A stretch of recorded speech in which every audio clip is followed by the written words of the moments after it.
Chapter 345. His own happiness. I got the money, Tang Yin whispered. Thank you. Huh? Then how are you going to thank me? Lin, he could imagine Tang Yun's face right now, a beautiful girl standing in his yard, holding her phone carefully, talking to him in a low voice. As for how Lin he knew that Tang Yun was calling from the yard, it was because he heard the sound of crickets on the other side of the phone. Tang Yun didn't know what to do from Lin Yi's words. Her breathing quickened, her face flushed, and her nose beaded with sweat. How should I thank you? You're the one thanking me. Why do I have to say it? Lin Yi could hear the nervousness in Tang Yun's voice and teased her. Then I'll kiss you? Tang Yun hesitated before asking timidly. Sure. Lin Yi didn't want anything from Tang Yun. He wasn't the type of person who would take advantage of others. Of course, it was a different story for people he didn't like. And Tang Yun's heartbeat quickened. She was embarrassed by her own bold move. When? Lin Yi asked. You say? Tang Yun replied nervously. Then now? Lin Yi asked. Now? Tang Yun paused. How was she going to kiss now? Was it over the phone? Wasn't that just a fake kiss? Would Lin Yi have such low requirements? And go ahead. Lin Yi, of course, wanted Tang Yun to kiss him for real, but he didn't want to do it because he wanted to borrow money. You're so annoying. I'm not ready yet. Tang Yun said shyly after being surprised. When are you ready? Lin Yi smiled. Your kiss is so expensive. 200,000 in one go. Humph. Then wouldn't you go bankrupt if I kissed you a few more times? Tang Yun laughed at Lin Yi's words.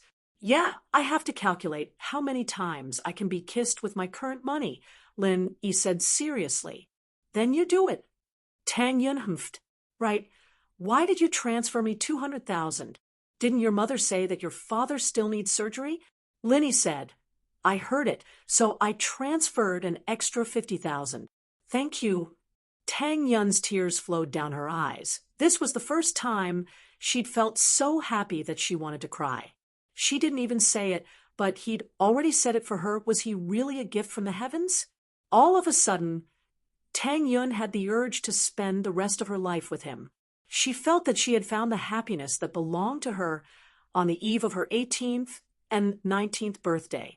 It was a feeling of being cared for, protected, and held in the palm of one's hand. This moment of happiness was unforgettable. Tang Yun's hand was shaking as she held the phone. She gathered her courage and kissed the phone. All right, this is for today. I still owe you one. I'll return it to you when I'm free. With that, Tang Yun quickly hung up the phone. Her body was burning up, and her body was soaked in sweat. Phew. Tang Yun let out a long sigh of relief. She was embarrassed by her bold actions just now. She didn't dare to go back into the house immediately, afraid that her mother and the others would notice. She could only stand in the yard and calm herself down. A mosquito flew by, wanting to bite Tang Yun's fair skin. Tang Yun was so angry that she swung out her palm, wanting to kill the mosquito. Lin Yi, you're so annoying. Why are you so nice to me? I'll slap you to death. Mrs. Tang saw that Tang Yun went to the yard and didn't come back for a long time. So she told Wei to go check on his sister. Wei had just walked out of the house when he heard Tang Yun baring her fangs and claws, saying that she wanted to slap Lin Yi to death. Wei jumped as he looked at his sister. Is brother-in-law a masochist? He's so nice to you, and you want to slap him to death? What do you know, you brat? Tang Yun didn't think that Wei would come out and hear her. She was embarrassed. Hurry up and go back. Oh, I get it. Hitting is affection. Scolding is love. Dan always says that too. Wei nodded in realization. Tang Yun was so embarrassed that she wanted to find a hole to hide in. Wei happily went back with Dan. Mrs. Tang had already promised them that she would go get the money for them the next morning. Wei naturally pushed the matter of selling his kidney away. In a villa on the outskirts of Songshan City, a man with tattoos all over his body received a phone call. He ran to a young man. When bro, we agreed to sell our kidneys, but that kid went back on his words. What? He went back on his words? The young man called when bro frowned. What are you doing? You can't even do such a simple thing? If the Firewolf gang gets angry, even my father won't be able to bear the consequences. The supply of kidneys has decreased a lot recently. If this continues, my brother's supply will far surpass us. When bro, I don't want to either, but no one is selling their kidneys anymore. People are smarter now. They won't sell their kidneys unless they need money, the tattooed man explained carefully. Are you stupid? How many kidneys could there be in such a scattered manner? When I was studying abroad, I saw a large-scale kidney trafficking organization there. If no one is selling, why don't you find someone else to do it? When bro scolded, "When bro, isn't this a bit too cruel? If we get targeted by the police, we'll be in big trouble." The tattooed man was shocked when he heard when bro's suggestion. Even when DeBro was here, he didn't dare to be this reckless. DeBro your ass. My when bro is in charge now. Don't talk about my brother all the time. When bro sneered. If he didn't trick people to sell their kidneys on a large scale, would the supply of kidneys in Songshan be so tight now? Yes, yes. The tattooed man accidentally blurted it out. He then remembered that although Brother Da and Brother Wen were biological brothers, they were in a competitive relationship. If you're afraid of the police, why don't you catch those beggars and homeless people? As long as they don't die, no one will care. When Bro said in disdain, "Who's the underground boss of Songshan? Contact him. I'll pay him a visit." The underground boss of Songshan is Li Zihua, but he doesn't make the decisions. His boss is in the provincial capital. I don't know who he is, but I heard that he's quite powerful. The tattooed man introduced. When Bro, are you going to visit him tonight? Chapter 346. An uninvited guest, yes. The tattooed guy nodded respectfully. When Bro, where are you going tonight? Can I give you a ride? No need. I have some private stuff to do today. When Bro waved his hand. Don't follow me. Yes, when Bro. I'll get you a car then. The tattooed guy asked, carefully. Well, drive that Ferrari sports car out for me.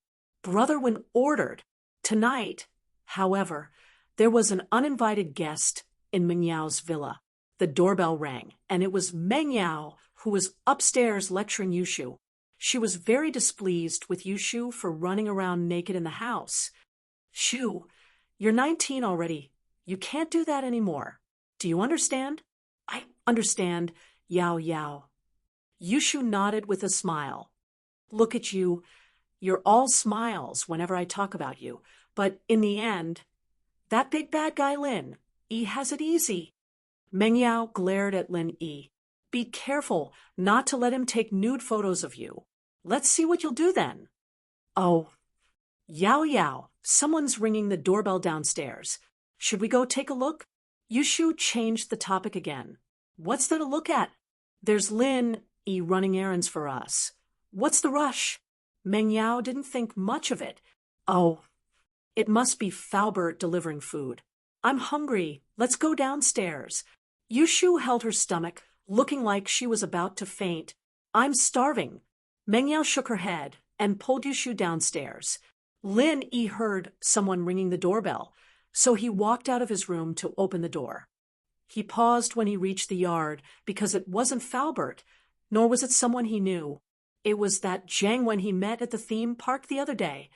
Jiang Wen? Lin Yi blinked. Why was he here?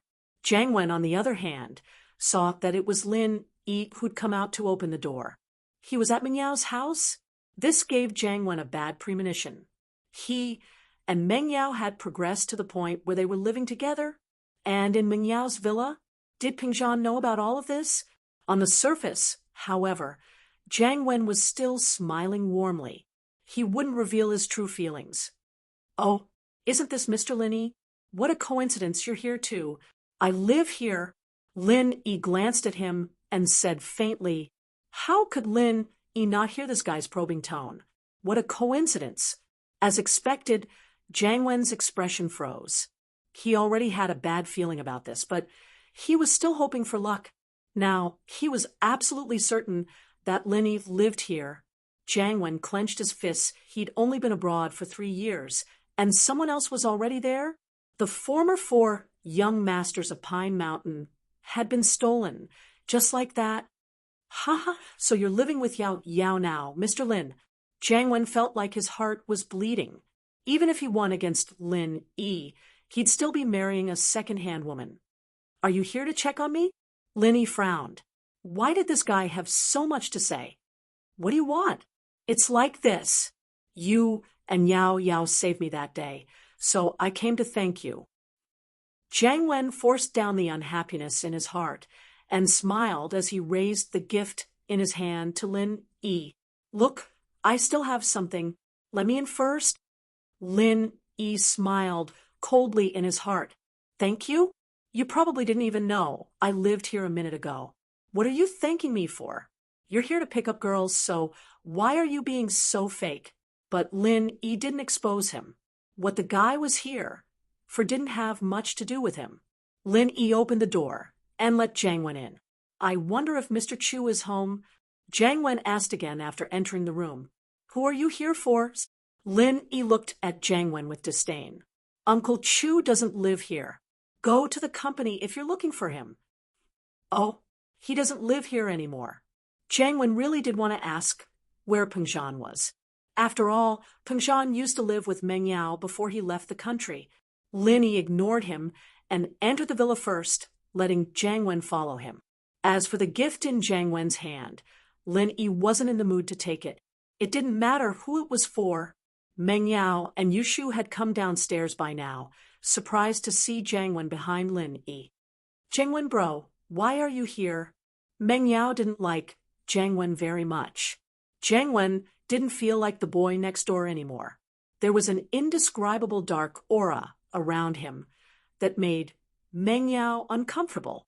"Ha, I really have to thank you and Mr. Lin at the theme park last time." "I'm here to thank you," Jiang Wen said with a smile as he placed the gift on the coffee table in the living room. It was all foreign nourishment products, and it didn't look like something for young people. Lin Yi guessed that this guy might be here to visit Peng Zhan, but Peng Zhan didn't live here anymore. "Jiang Wen bro, when did you become so fake? You wouldn't have done this before." Meng Yao said faintly. She felt that the distance between her and Jiang Wen was getting bigger and bigger. They weren't like siblings anymore. "You're telling me that you're going to do nothing if I'm sick?" "Haha, that's because I'm too old-fashioned." Jiang Wen felt that he hadn't thought things through. He didn't even know where Peng Zhan lived before coming here. These things weren't suitable for Meng Yao, but it was even more inappropriate to take them back. "But these are things I brought back from abroad. It's fresh." "Oh, Yao Yao, these things are worth a lot, right? Why don't we sell them?" Yushu asked curiously as she looked at the gifts on the coffee table. "Shu?" Meng Yao glared at her. "Even if you didn't like Jiang Wen, you still had to give him some face, right?" Jiang Wen's mouth twitched. He was completely helpless against Yushu. He couldn't piss her off, and she was Meng Yao's best friend. He didn't dare piss her off. Yushu giggled, ignoring Jiang Wen as she turned on the TV.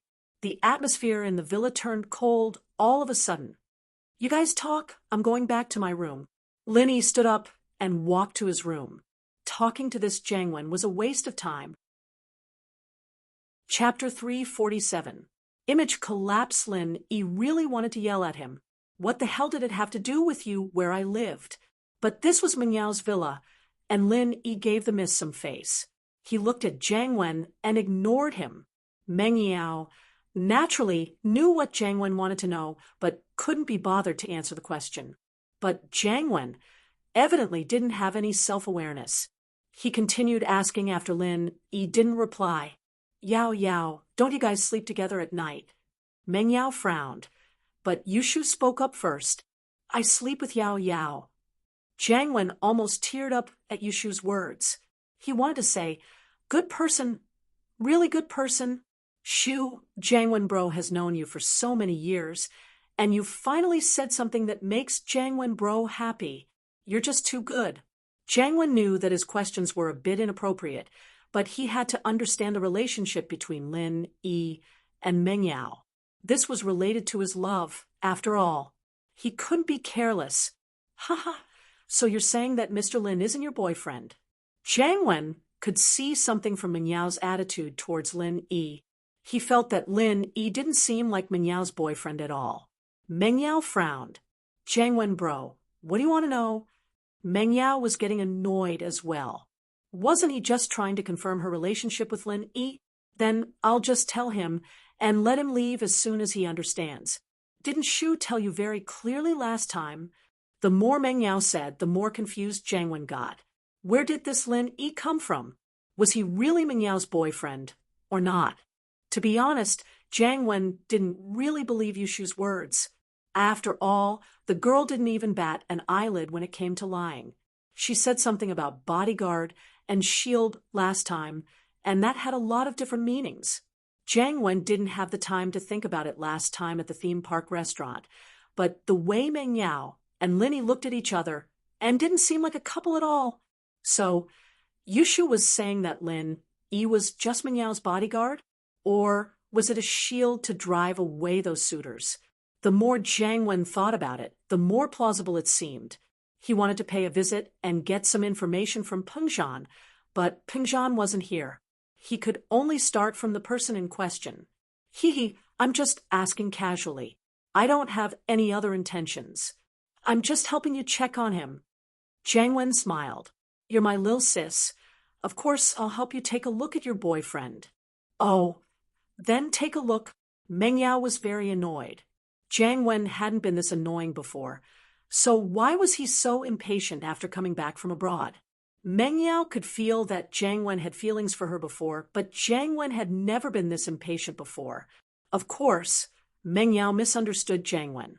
Jiang Wen was impatient because he saw his love rival.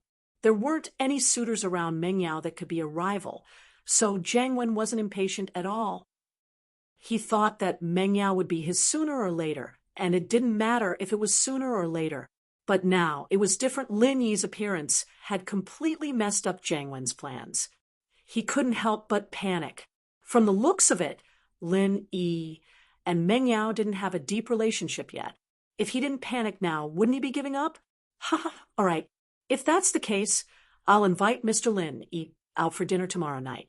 I want to thank him for saving my life, and I also want to help you check on him. Jiang Wen said, Yao, what do you think? Give your guy a break. He can go if he wants. What does it have to do with me? Meng Yao said nonchalantly, All right, I'll go talk to him. Jiang Wen heard Meng Yao's words and felt relieved. Meng Yao didn't care about Lin Yi at all. It meant that the two weren't as close as he thought. With that, Jiang Wen stood up and walked towards Lin Yi's room. He knocked on the door, and Lin Yi opened it to see Jiang Wen. What do you need? It's like this. Are you free tomorrow night? I'll treat you to dinner to express my gratitude. Jiang Wen smiled as he patted Lin Yi's shoulder. What do you think, Mr. Lin? Do me the honor?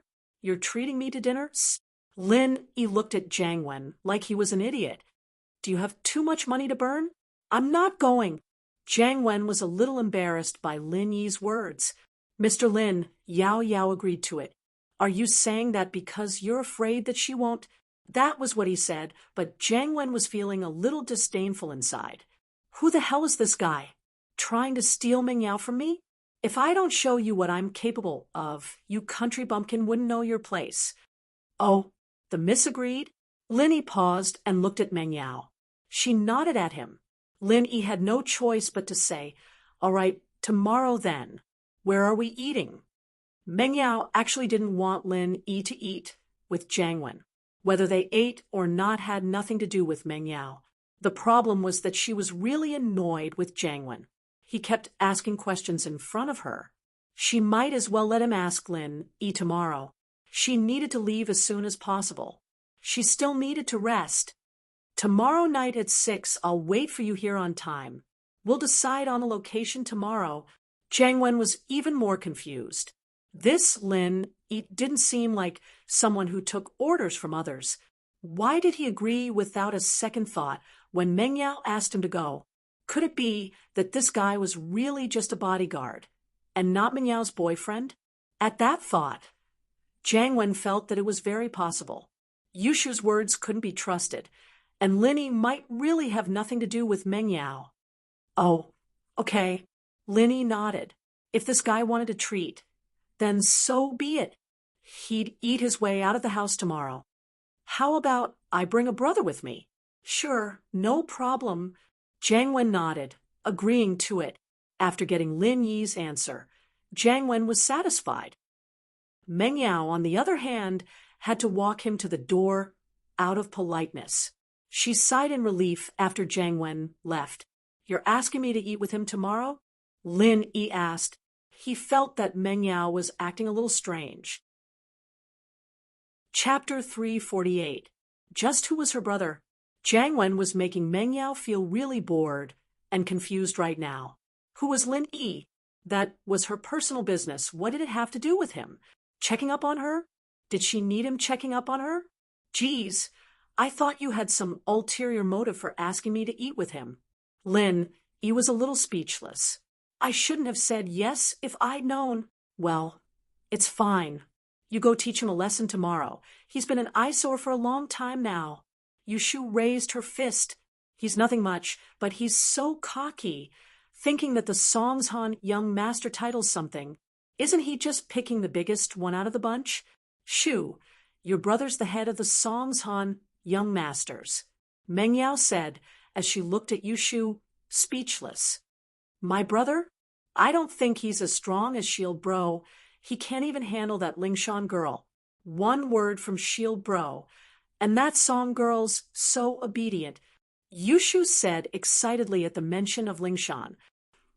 Shu, why do I get the feeling that Yuqian isn't your real brother, but Lin is? Meng Yao frowned. Her best friend couldn't have fallen for Lin Yi. Could she? She was talking about Lin Yi every time she opened her mouth, getting touched, kissed, and hugged by him, and she didn't feel any disgust towards him at all. Was Shu falling for him? Of course, he's my real brother. I admire him a lot, but he's just too weak in front of women. Wouldn't Song Girl give in to him if he were a little tougher? Yushu said with a smile, not caring at all. Shu, you're a girl too. Do you want to be a strict husband in the future? Or do you have masochistic tendencies? Meng Yao said. She was a girl, but she was speaking up for a man. What kind of logic was that? Aya, Yao, I just want Shield Bro to break that Jiang Wen's spirit tomorrow. Yushu said. Oh, I misspoke, Jiang Wen Bro. Lin Yi ignored the two girls and yawned before going back to his room to sleep. Shield Bro, I support you. I'll wait for your good news tomorrow night. Yushu called out. Shu, you know Jiang Wen's family background. You're just causing trouble for Lin Yi. Meng Yao frowned helplessly. He's not Zhong Pingliang, not someone Lin Yi can deal with easily. What if something happens to Lin Yi if you drag him into this? Meng Yao may have been indifferent towards Lin Yi on the surface, even a little disgusted, but she wasn't an unreasonable person. Plus, she didn't hate Lin Yi living in this house anymore. Naturally, she wouldn't cause trouble for him, although her father had kept it a secret from her and didn't tell her what Lin Yi had been up to these past 2 days. She still knew a little about the crisis her father was facing. Lin Yi had solved it all quietly, so how could she cause more trouble for him? Yao, are you worried? Yushu's eyebrows and eyes turned into crescents as she smiled at Meng Yao. My heart aches. Why would I? Meng Yao humphed. He's our follower, and now that he's pissed off Jiang Wen, of course we'll have to protect him when Jiang Wen comes looking for trouble. So if you let him go looking for trouble, you'll be looking for trouble for us. Oh, it's fine. I'll deal with Jiang Wen Bro next time. Yushu took it all on. She was quite good at dealing with Jiang Wen. All right, let's go to sleep. Meng Yao yawned as well. It was already past 10, and Jiang Wen had been dawdling for more than an hour. Meng Yao was tired to death. The next day, when Lin Yi saw Kong Xiaobo, the kid was overjoyed. "Boss, you're back. I was afraid that you wouldn't make it to my second grandpa's birthday party." "I won't," I said. 2 days. So it's 2 days. It's only Thursday. There's still a few days left, right? Is it Saturday or Sunday? Lin Yi asked. "Sunday, but it's not in the city. We'll leave early on Saturday." "My second grandpa's house is in Donghai," Kong Xiaobo said. "All right, we'll leave Saturday afternoon then." Lin Yi nodded. "Right. How's Fun?" "She can leave the hospital now. Her body was too weak due to malnutrition. I'm going to get her discharged this afternoon," Kong Xiaobo said. "My parents are coming with me on Saturday, and I don't know how to tell them about Fun. I don't know if they'll accept it. I don't think that's important. What's important is what you think." Lin Yi waved his hand. "Xiaobo, do you really like Fun? Tell me the truth." Kong Xiaobo hesitated. "Nonsense. Why would I ask you if you don't tell me the truth?" Lin Yi glared at him. "To be honest, when I first saw her picture, I was just moved. After all, it's normal to want to pursue a beautiful girl." Kong Xiaobo scratched his head in embarrassment. "Just like how I used to like Tang Yun, Chu Mengyao, and Chen Yushu, but I know that it's just a fantasy. None of them will like me. If it wasn't for you, Tang Yun might not even recognize me now. I liked Fun. At first, I sympathized with her because she's too pitiful and lovable. So I couldn't help but want to give her more care and love. It's just that after a long time, I went to the hospital every day to accompany her, talk to her, and eat with her. I gradually got used to this feeling. If I don't see her for a day, I'll miss her. I think I can confirm that I like her." "Do you like her or love her?" Lin Yi asked. "Is there a difference?" Kong Xiaobo shook his head blankly. "Maybe there's a difference." Lin Yi sighed. He used to like a girl, the kind that he liked very much. She was Xiaoning. People say that you can sacrifice anything for love. So Lin Yi sometimes thought that his feelings for Xiaoning couldn't be considered love. But if it wasn't love, why would he always think of her? Was it the rules of the industry that restricted him? He had to abide by his professional ethics, or he didn't have the courage to take that step. Maybe it was both. Or he couldn't give Xiaoning the life she wanted. At least he couldn't give it back then. But now, Lin Yi shook his head. Although he knew that escaping wasn't the solution, he had chosen to escape all these years. It was even more impossible for Lin Yi to take that step. Chapter 349. Tang Yun's Treat. There are 2 ways. Lin Yi's thoughts were pulled back to reality by Kong Xiaobo's words. He shook his head, not wanting to think about those things anymore. At the very least, there was a huge disparity between his status and Xiaoning's. Although he had 100 million and a share of Pengzhan Industries, it was nothing compared to Xiaoning's family background. What way? Kong Xiaobo was overjoyed. "First, you tell them the truth and try to get their understanding." Lin Yi said. "I don't think that's possible." Kong Xiaobo's face was bitter. "I wouldn't be worried if I could convince them. Second, don't say that Xiaofan is your girlfriend. Just say that she's your classmate. I won't bring Tang Yun, and Xiaofan will come with me. They won't suspect anything then." Lin Yi said. "That's a good idea. But if Tang Yun doesn't go, can Xiaofan go?" Kong Xiaobo was hesitant.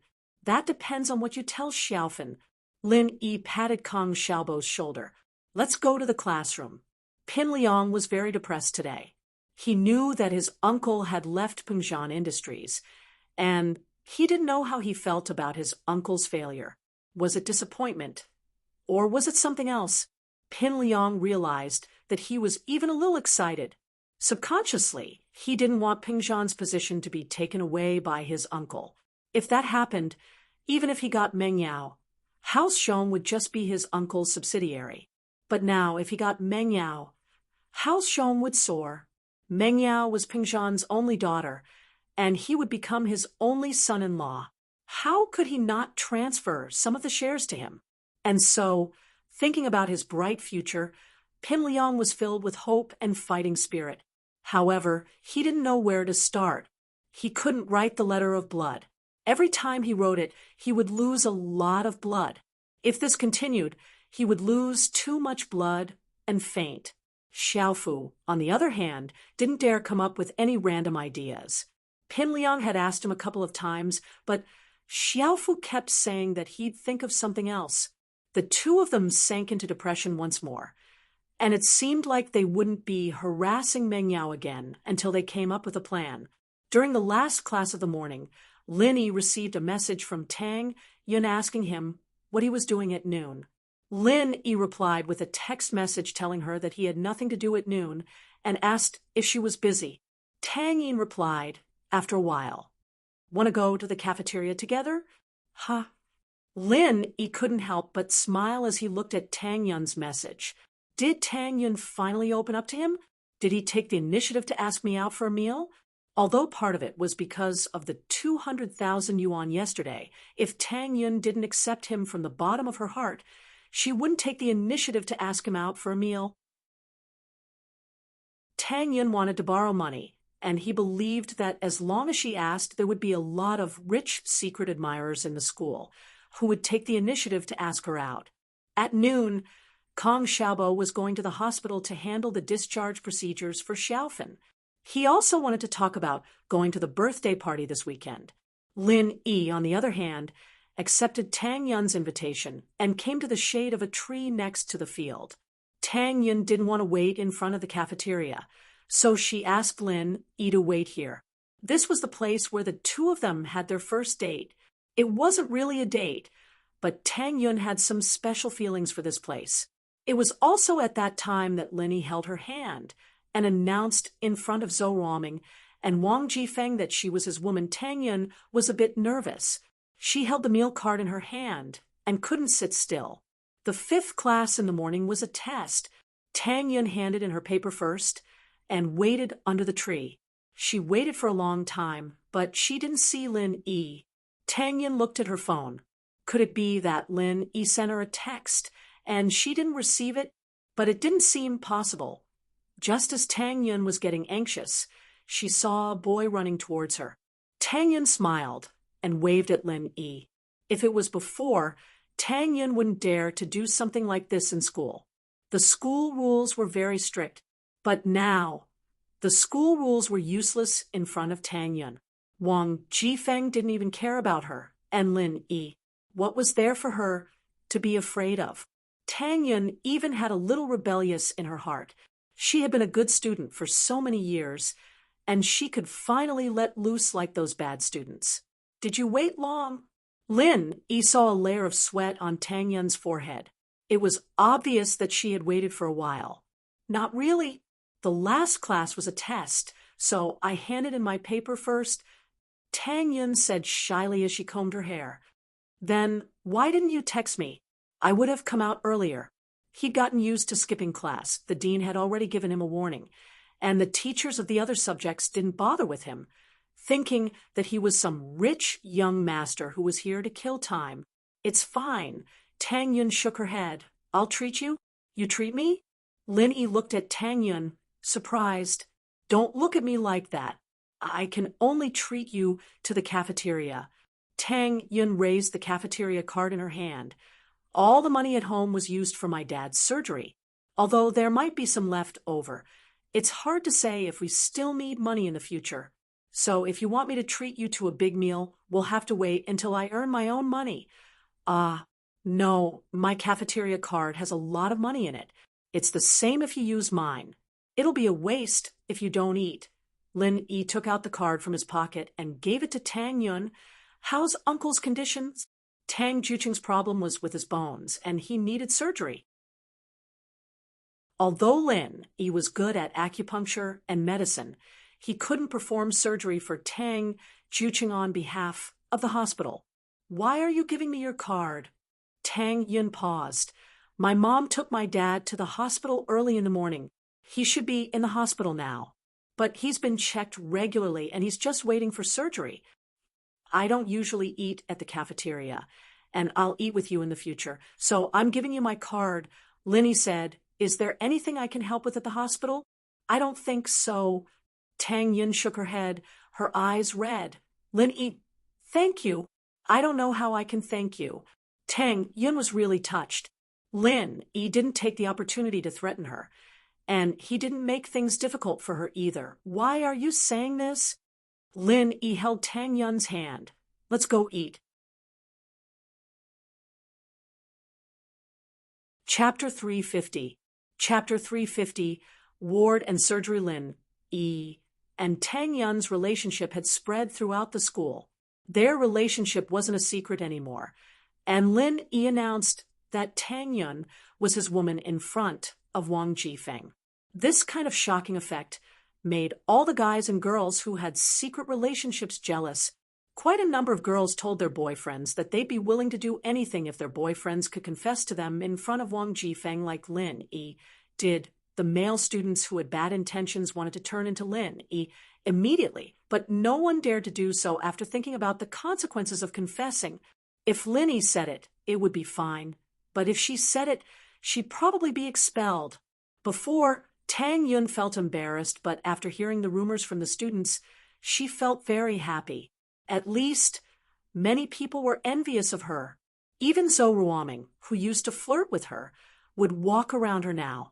This was all because of Lin Yi. Of course, Zhou Ruoming wasn't much, but what made everyone envious was that even Wang Jifeng would smile and nod at Tang Yun when he saw her. It was hard for Tang Yun to imagine that this was still the same dean who'd scolded her so badly after she'd splashed water all over him. In fact, Wang Jifeng couldn't say it out loud. Tang Yun was Lin Yi's girlfriend. Who knew how far they had progressed? Did they even go to a hotel? What if Lin Yi remembered the scene that morning and told Tang Yun about it? Wouldn't Tang Yun know about it? So Wang Jifeng didn't dare to offend Tang Yun. He was even more afraid that Tang Yun would hate him because of that incident. That was why he was so kind to her. The phone in Tang Yun's pocket vibrated. Tang Yun froze. Only Lin Yi, Kong Xiaobo, Lu Xinwen Xiaofen, and her parents knew her number. She was with Lin Yi right now. Who could it be? Wait, let me take a call. Tang Yun pulled her hand out of Lin Yi's grip and took out her phone from her pocket. It was her mother's number. Mom should know that I'm at school. Why would she call me at this time? Tang Yun was confused, but still picked up the phone. Hello, Mom? Are you at school? Mrs. Tang asked anxiously. Yeah, I'm at school. I'm about to go to the cafeteria for lunch. What's the matter? Tang Yun was confused after hearing her mother's tone. Are you with Lin Yi? Mrs. Tang asked. Tang Yun was even more shocked. Her mother called to ask about this, asking me if I've been with Lin Yi. Although it was funny, Tang Yun still said shyly, yeah, yes. That's good. Mrs. Tang sighed in relief. Here's the thing. Go talk to Lin Yi. Doesn't he know someone from the hospital? Ask him to help you find someone. Tang Yun wasn't happy after hearing her mother's request. He's already lent us the money. Just go to the hospital for the surgery. What's the point of looking for someone? Isn't it troublesome enough? You don't know how crowded the wards are. If you don't know anyone, you'll have to sleep in the hallway. You don't want your dad to sleep in the hallway, do you? Mrs. Tang heard about Lin Yi asking for a ward for Xiaofen. Also, I want to find an orthopedic doctor for your dad's surgery, but his schedule is up. He only does 2 surgeries a week. It's already booked for the second half of the year. Can you talk to Lin Yi and ask him to cut the queue for your dad? Tang Yun sighed in her heart. She didn't want to trouble Lin Yi anymore, but her mother was telling the truth. She wouldn't have to worry about finding a good doctor to operate on her dad. Lin Yi was very close to Tang Yun. When she answered the phone, he smelled the fragrance on her white neck. It made Tang Yun uncomfortable. She wanted to push Lin Yi away to stop him, but her mother's words distracted Tang Yun. She forgot to scold Lin Yi. However, Lin Yi heard Mrs. Tang's words clearly. Before Tang Yun could say anything, Linny took Tang Yun's phone. I'll talk to Annie. Tang Yun knew that Linny heard it. If he picked up the phone, it meant that he was willing to help. She couldn't help but look at Lin E gratefully. Annie, I'm Lin E. I heard what you said. Lin E smiled. It's nothing. It's not a problem. Tang Yin blushed a little. She was talking to her mother on the phone, and Lin E overheard their conversation. How close was she to Lin E? Her mother wouldn't think too much, right? In fact, Mrs. Tang thought too much. She thought that her daughter and Lin E were hugging each other. However, she didn't reprimand her daughter. Instead, she was even happier. Mrs. Tang was extremely satisfied with Lin E. Hearing Lin E agree, she was immediately happy. That's great. Lin, I'll wait for your good news. Okay, I'll make a call now. Tell me the name of the chief physician. Lin E smiled. The hospital room wasn't a problem. Fun was going to be discharged today. He could just give the room to Tang Jucheng. The chief physician is called Su Tianda. Mrs. Tang said, if it doesn't work, we can find the deputy chief physician. Okay, I'll try. He ended the call with Mrs. Tang and called Guan Shuamin, not bothering with pleasantries. Guan Shuamin made a note of Su Tianda's name, agreeing to it without hesitation. Okay, it's done. Lin E said to Tang Yun, you can call your mother now. Okay, thank you. Tang Yun didn't know what to say. What else could she say other than thank him? Don't thank me next time. It feels distant. Let's meet Grandpa Guan on Sunday. Right? Guan Xian's grandfather. Linny said. Guan Xian's grandfather? Tang Yun didn't know why, but she felt a little disappointed. Thinking about the relationship between Guan Xian and Lin E, Tang Yun felt a little jealous. Was this jealousy? Tang Yun shook her head. She didn't think that she would feel jealous one day. Tang Yun's phone rang again before she could call her mother. She picked it up and heard her mother's excited voice. Een, it's done. You don't know, but Dean Chin arranged it himself. Director Su said that he'll arrange an additional surgery next Monday.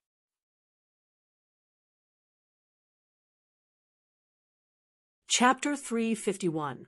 A short period of silence. Een, what's wrong? Why don't you look happy? A mother knew her daughter's mood. Mrs. Tang immediately noticed that something was wrong with Tang Yin's voice. It's nothing. Tang. Een shook her head. Mom, can you handle the paperwork for Dad first? I'll go see you guys after school tonight. All right, go eat with Lin then. It's already 12. You guys better eat before you starve. Mrs. Tang didn't ask much as she hung up and happily went with Dean Chin to handle the paperwork. Wang Xueming had spoken to Mrs. Tang about the medical fees. Naturally, Mrs. Tang was exempted from the medical fees, and Dean Chin was given some benefits within the scope of his duties. What's wrong? Are you unhappy? Linny glanced at Tang Yun and smiled. No. Tang Yin naturally wouldn't admit what she was thinking. Let's go eat. Lin E and Tang Yun arrived at the cafeteria. There were a lot of people in the cafeteria, and it was very noisy. But those who saw Lin E automatically made a path for them. Lin E had already surpassed the big four in school. Pin Liang and Zhou Ruoming had been beaten up so badly that they didn't even dare fight back. Who would dare mess with someone like that? Tang Yin ordered 2 vegetable dishes and a meat dish along with half a kilo of rice. The two found a table and sat down. There were already 2 students eating at the table, but when they saw Lin E, they quickly gulped down their food and moved away.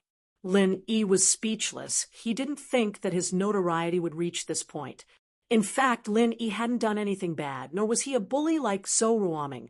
All he did was teach Zhou Ruoming and Pin Liang a lesson. He didn't do anything else, did he? Tang Yin put the food on the table and realized that she'd been in too much of a rush. There were a lot of people in the line, so she just ordered half a kilo of rice.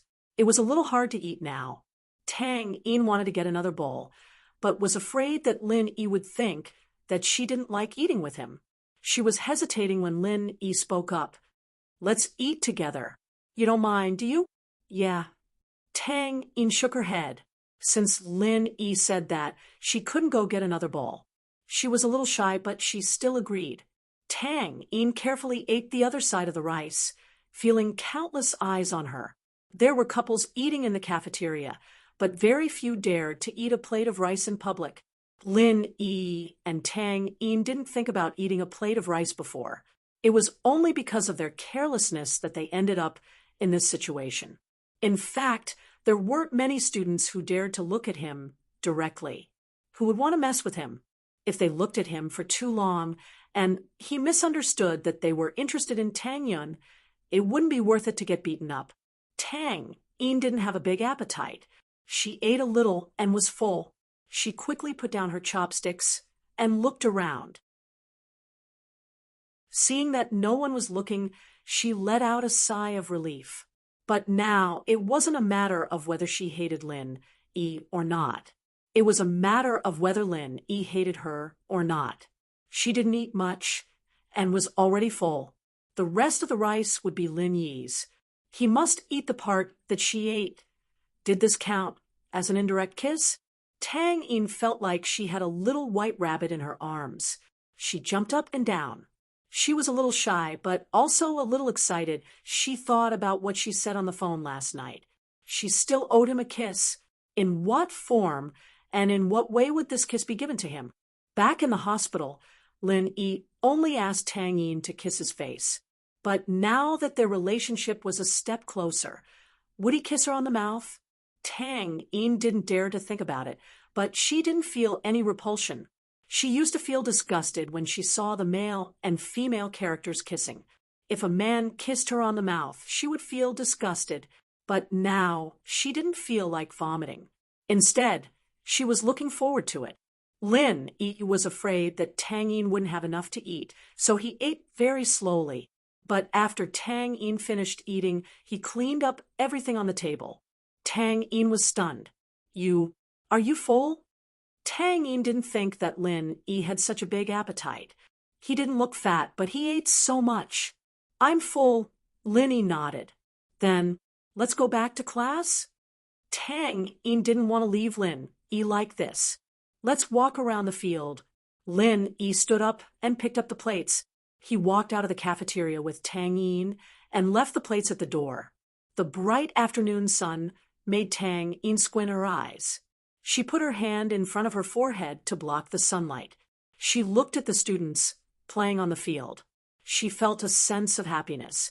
She met Lin Yi when she was about to leave the school. Tang Yin wanted to cheer, but there was a sense of unease in her heart. It was as if Lin Yi didn't belong to her. The happiness in front of her was short-lived. In her daze, a big hand grabbed onto Tang Yin's. Tang Yin came back to her senses. She hesitated for a moment before grabbing onto the big hand. Which university do you want to go to? This was the first time Tang Yin worried about their future. She was afraid that this happiness would disappear in the blink of an eye. I don't know. It doesn't matter to me. Lin Yi shook his head. He would go wherever Meng Yao went. There was no doubt about that. He smiled to make Tang Yin feel at ease. I'll go wherever you go. Yeah. Tang Yin smiled as she welcomed the sunlight. Her heart was finally at ease, but she was still worried. What if one of us doesn't get enough points? We can spend money. Lin Yi shrugged. Your worries are unnecessary. Nouveau riche. Tang Yin said with a smile, but she was happy that Lin Yi was taking her seriously. The two of them walked under the shade of the tree and found a stone step to sit down. Tang Yin seemed to have a special liking for the shade. She always liked to come here. She supported her chin with her hand and enjoyed the peace. Lin Yi stretched lazily and stayed by Tang Yun's side quietly. But this brief moment of peace, someone wanted to destroy it.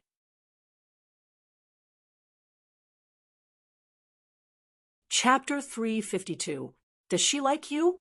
Yao Yao, let's go sit under the shade for a bit. Yushu suggested with a naughty smile.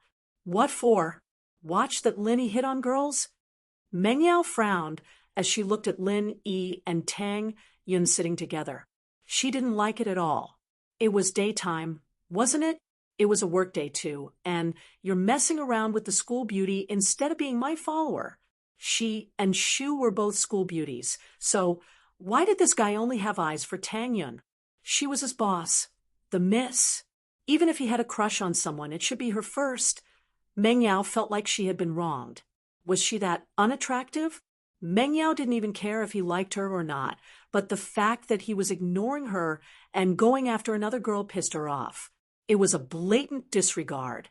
Even if he didn't like her, couldn't he just go for Shu? Why did he have to go for Tang Yun? Although one had to admit that Lin Yi and Tang Yun in their school uniform really did look like a couple from afar.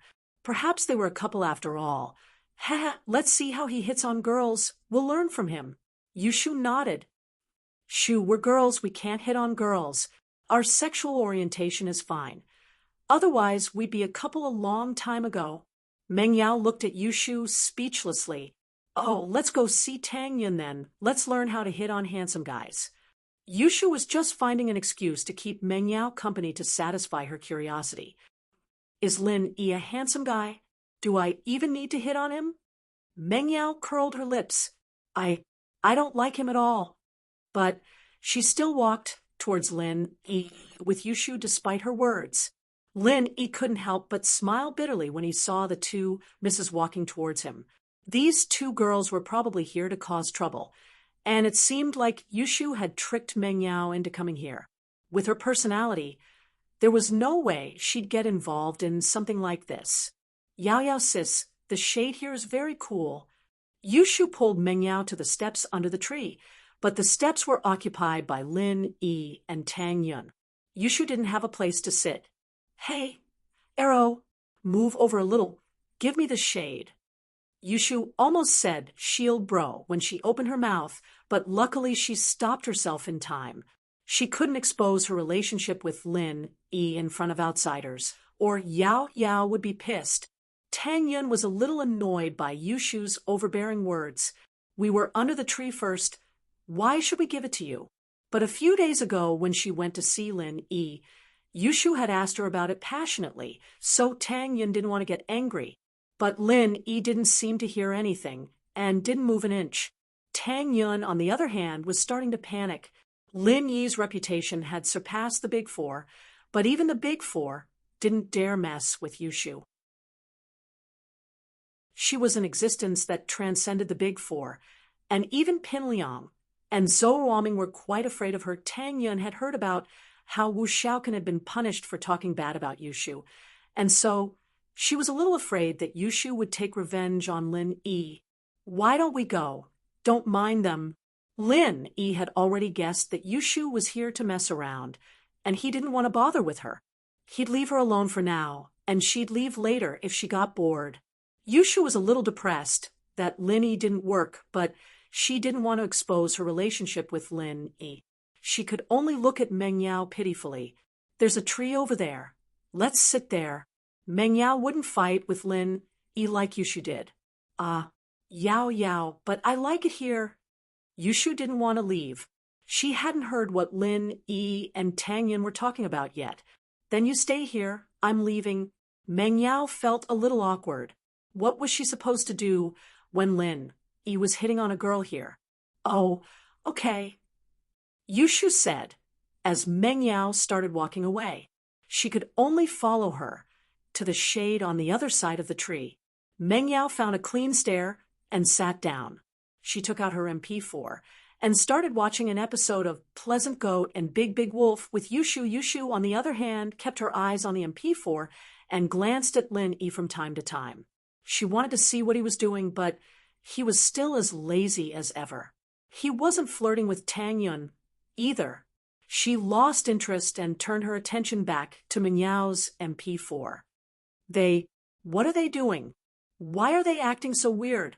Tang Yun didn't understand what was going on with Yushu. She came over to scold Lin Yi, and then left. What was going on? You mean Yushu? Don't bother with her. That girl is always crazy. Who knows what she's doing all day long? Lin Yi shrugged. Tang Yun looked at Lin Yi oddly.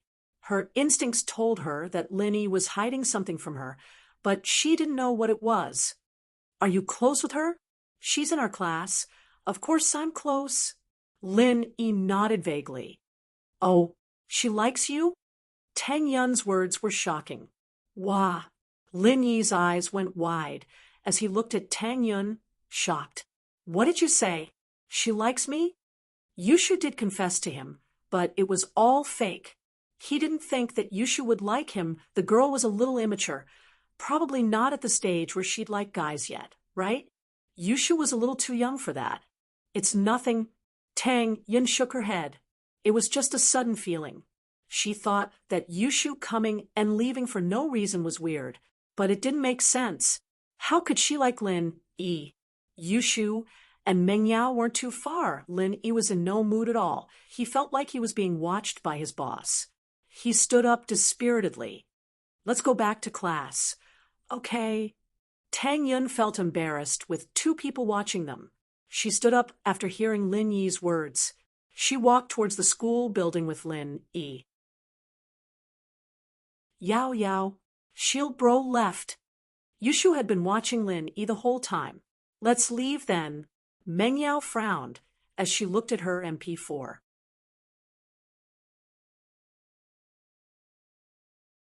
Chapter 353. Chapter 353. The Miss Concern After School. Lin Yi drove Tang Yun to the hospital before driving back to the villa. Jiang Wen's car was already waiting outside the villa. Lin Yi parked the car in front of the villa and greeted Meng Yao. Meng Yao was the one who agreed to the dinner with Jiang Wen tonight, so she didn't say anything.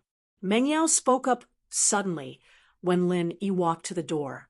Don't drink so much, and don't go to those dirty places. Lin Yi paused.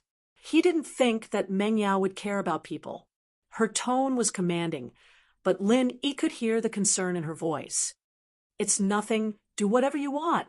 Meng Yao turned her head away, ignoring Lin Yi. Meng Yao could vaguely guess what Jiang Wen was planning to do. Meng Yao didn't usually participate in the activities of these rich kids, but she had some understanding of their methods, especially with a little spy like Yushu. She wasn't a stranger to what Jiang Wen and his people were doing. This was also why Meng Yao didn't have any other feelings for Jiang Wen other than that of a sister. Drinking and playing with women all day. And now he wanted her as his girlfriend? Why? Don't worry, I'm actually a good girl. Lin Yi smiled and left the villa.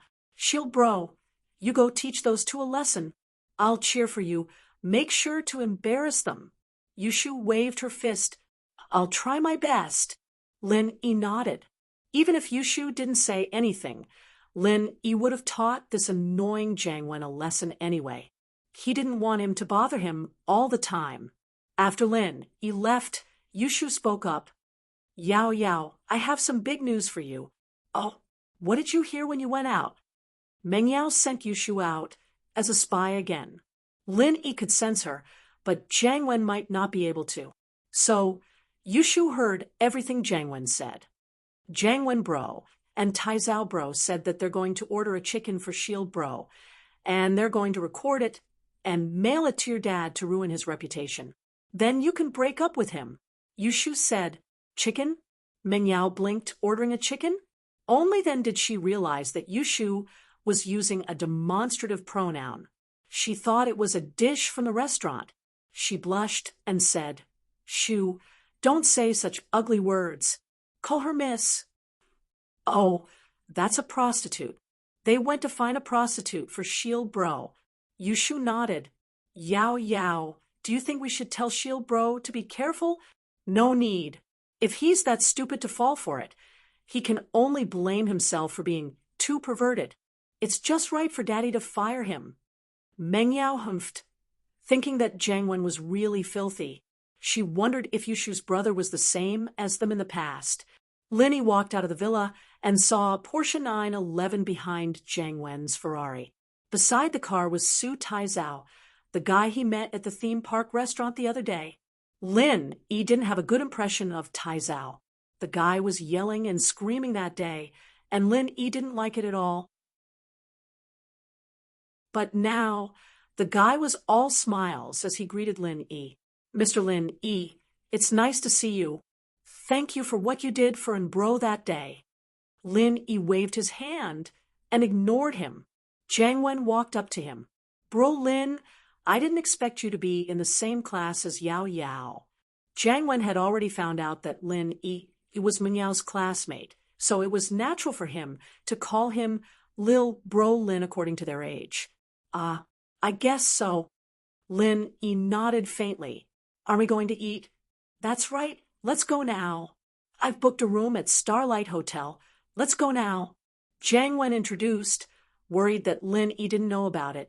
Starlight Hotel is one of the most luxurious hotels in the city. We used to go there a lot.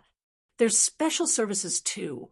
Tai Zhao walked over as well, patting Lin Yi's shoulder like a family member, as if saying that they were both men and they had a tacit understanding. Is that so? I'll have to see it then. Lin Yi nodded, looking at them expectantly. He was smiling coldly inwardly. Meng Yao was right. These two were up to no good, trying to set a trap for him. Jiang Wen breathed out in relief when he saw that Lin Yi didn't reject the idea. Tai Zhao, on the other hand, was overjoyed. He was worried that Lin Yi wouldn't agree, but it'd be great if he did. There were plenty of programs, and he wasn't afraid that Lin Yi wouldn't be satisfied. But you'd have to pay a price for it after it's over. Ha! Let's go now. Do you want to take my car? Jiang Wen pointed at his Ferrari. It's fine. I'll drive myself. Lin Yi pointed at his broken van. Jiang Wen paused, not expecting Lin Yi to drive a broken van instead of a sports car. But since Lin Yi was willing, he didn't say anything. Sure, it's more convenient if we have our own car. Jiang Wen and Tai Zhao got on the car and drove towards Starlight Hotel with Lin Yi following behind. Starlight Hotel was one of the most luxurious hotels in Songshan. After all, it had dining, entertainment, karaoke, and nightclubs in one place. Just the parking lot alone was as big as a field. Jiang Wen and Tai Zhao drove the car into the parking lot, and Lin Yi followed them in, only to be stopped by a security guard. Hey, delivery through the back door. The guard glared at Lin Yi. Don't you know the rules? You're new, right? Delivery? Lin Yi paused, knowing that the guard had misunderstood. He shook his head. I'm here to eat. Eat. The guard paused at Lin Yi's words before laughing out loud. You're driving this car to eat? Do you know what the lowest price is here? 1 meal is enough to buy this car of yours. All right, stop messing around. Let's go. I'm really here to eat. Lin Yi didn't want to argue with this snobbish guard. I don't care what the lowest price is here. Someone's paying. Someone's paying? Who'd treat you? All right, stop acting cool and get the fuck out. I've seen a lot of people like you. There's at least 8 or 10 of them every day trying to steal something from the parking lot. The guard looked at Lin Yi with disdain. Who'd treat you unless they're retarded?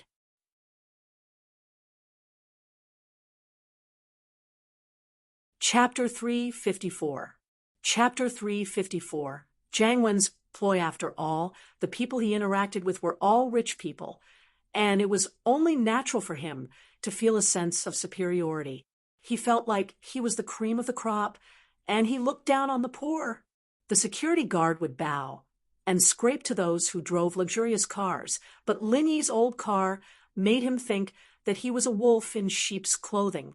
Who the hell are you calling an idiot? Tai Zhao slapped the guard's face. He and Jiang Wen had parked the car, and since they hadn't seen Lin Yi following them, they ran to the entrance of the parking lot, only to hear the guard calling him, and bro idiots. Tai Zhao was furious. The guard didn't know why Tai Zhao had hit him, but he saw that Tai Zhao had branded clothes all over him and that he'd come from the parking lot as well. He was a VIP here, and he didn't want to piss him off. I wasn't calling you an idiot. You're still fucking lying? Tai Zhao slapped the guard again. I'm treating him to a meal, and you're calling me an idiot? You think I didn't hear that? The guard froze, not expecting someone to treat someone with a broken van. Jiang Wen walked over, as well, frowning. What's wrong? Taizao, this guard is calling us idiots. Does he want to die? Taizao was very pissed off. He and Bro used to be the Songshan for young masters back in the day, and all the security guards and managers of the entertainment venues knew them. Now, this guard didn't even know who he was, and was even insulting him. How could he not be pissed? Forget it. Jiang Wen waved his hand, faintly. He was pissed as well, but he had business to attend today. He didn't have time to deal with this guard. Let's go. Don't lower yourself to a small fry like him. The guard bowed and apologized profusely. He was very respectful to Jiang Wen and Taizao, but when he raised his head, he glared venomously at Lin Yi. He didn't think that Lin Yi was a rich person. Looking at Lin Yi, he was just a poor student who drove a broken van. He didn't know how good he was at it. As a result, he didn't dare offend Jiang Wen and Taizao. He wanted to vent his anger on Lin Yi. After thinking for a while, he went to puncture his tires. Anyway, the parking lot was so big and he didn't know who did it. He could only blame it on his bad luck with Lin Yi's keen senses. How could he not feel this little security guard's hatred? However, he didn't care and said lightly, "You keep an eye on the car for me. If there's a problem with the car, I'll settle the score with you." The little security guard smiled bitterly, but he didn't expect Lin Yi to see through his thoughts. While he was annoyed, he could only accept his fate. Little did he know that Lin Yi didn't want to lower himself to his level. Otherwise, he would have been lying on the ground a long time ago. Jiang Wen brought Lin Yi to a private room on the 4th floor. The 4th floor was where the best private rooms were, and above that was the entertainment center. The room was very spacious, and one could see the night view of the fountain not far from the hotel through the floor-to-ceiling windows. It was a very good location, and normal people wouldn't be able to get a room like this. "Brother Lin, please have a seat. Don't stand on ceremony." Jiang Wen, on the other hand, seemed to have gotten used to the night view. He put his phone on the table and sat down.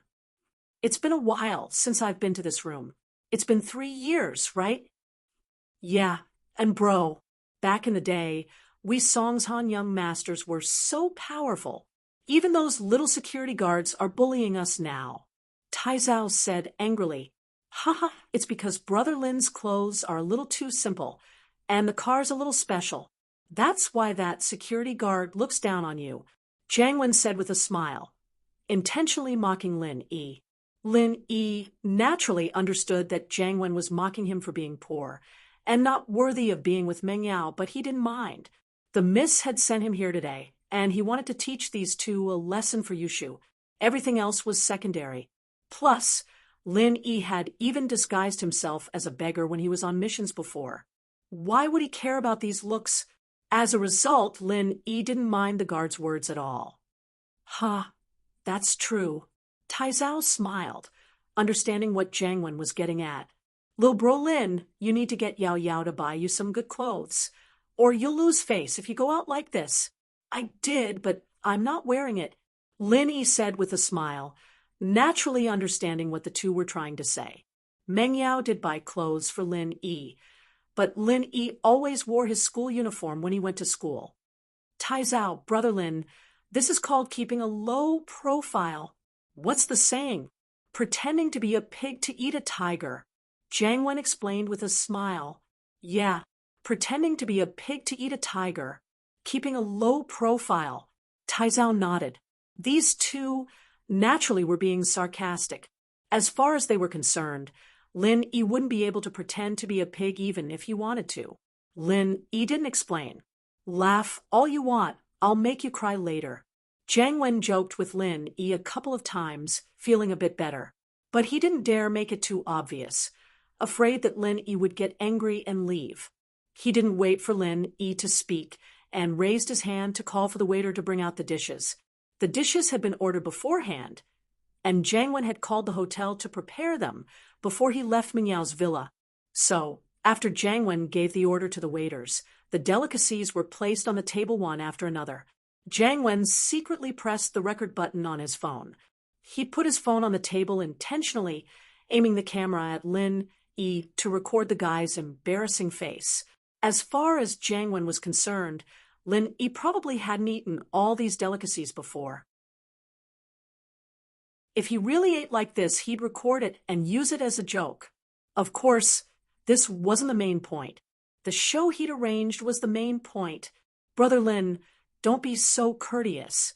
There's only 3 of us. We don't have that many rules. Let's eat. Jiang Wen raised his wine glass. Come, let me toast you. You saved my life last time, so I won't say any more thank yous words. It's nothing, and it's Yao Yao's orders too. Lin Yi raised the glass in his hand and took a sip before putting it down and starting to eat.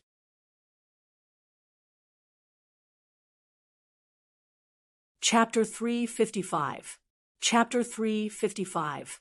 Finding an opportunity. Wait a bit. Let's eat first. I'm hungry. Lin Yi waved his hand dismissively. All right then. Let's eat first then. Jiang Wen thought that Lin Yi was probably really starved. School had just ended, and he hadn't had dinner yet. It wouldn't be too late to let him eat first, but Lin Yi's leisurely eating speed was driving Jiang Wen crazy. He'd wanted to record Lin Yi wolfing down his food and make it a laughing stock, but Lin Yi was eating very elegantly. He ate quite a lot, but it was a very elegant feeling. Jiang Wen had no choice but to give up on recording. Wasn't this just a waste of memory? What if he couldn't record Lin Yi when he was playing with a prostitute later? Lin Yi only took a sip of the red wine after he was done with his meal. He wiped his mouth. Not bad. The chefs at Starlight Hotel are really good. The food is really good. Of course, this place wouldn't have become our base otherwise, Tai Zhao said proudly. Back in the day, us young masters of Songshan used to come here all the time. Brother Lin, we're full now. Should we start some activity?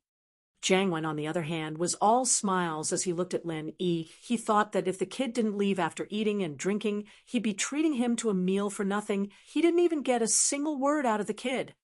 Oh, that's fine. But wait, I need to go to the washroom. Lin Yi turned around to leave the room. His phone was vibrating. It was probably Meng Yao or Yushu calling. Lin Yi didn't want to answer it in front of Jiang Wen and Tai Zhao. Isn't there a washroom in this room? Tai Zhao pointed at a small door in the room. I'm not used to sitting toilets. Lin Yi smiled. I ate too much. My stomach's a little uncomfortable. Ha! All right then. Hurry up and come back soon. Tai Zhao smiled understandingly at Lin Yi's words. Some people were used to squatting and didn't like sitting down. It was normal. Lin Yi went to the washroom, and Jiang Wen and Tai Zhao decided to discuss their next step. They wanted Lin Yi to find a prostitute and record the whole process. It didn't matter if he was Meng Yao's boyfriend or not. As long as they gave the video to Pengzhan, he'd be done for. Lin Yi walked quickly to the washroom and picked up the phone. It was indeed Yushu. Shield bro, I'm asking you on behalf of Yao Yao. Yushu said seriously. Have you found Miss yet? Hee, not yet. Lin Yi smiled. I just finished eating. Sister Yao Yao said you're not allowed to look for her. If you do, don't come back. Meng Yao's voice came from the other side just as Yushu finished. Shu, what are you talking about? I didn't say that. Hee, shield bro, did you teach those two a lesson? Yushu giggled. I didn't find a chance. Let's wait and see. Lin Yi couldn't just beat them up like that, could he? He needed a reason, and Lin Yi didn't want Yushu's words to cause trouble for them. These two were clearly a level higher than Pin Liang and Zhou Ruoming. It was best to let them suffer in silence. Okay, then you have to teach them a lesson. Yushu said, I'm hanging up now. You have to hurry. Lin Yi hung up and walked out of the washroom, thinking of a plan as he walked. Suddenly, he heard a familiar name coming from a private room. Sihua bro, what do you think of these two girls? They're the best in Starlight. The best in this place. I spent a lot of money to get them here. A flattering voice came from the private room. Although the voice was very humble, it was very loud, and it was obviously a little unscrupulous. Okay, not bad. A man's laughter came from the room. It was Tsihua's voice that Lin Yi saw the other day. Lin Yi stopped in his footsteps. Tsihua was eating here too? What a coincidence!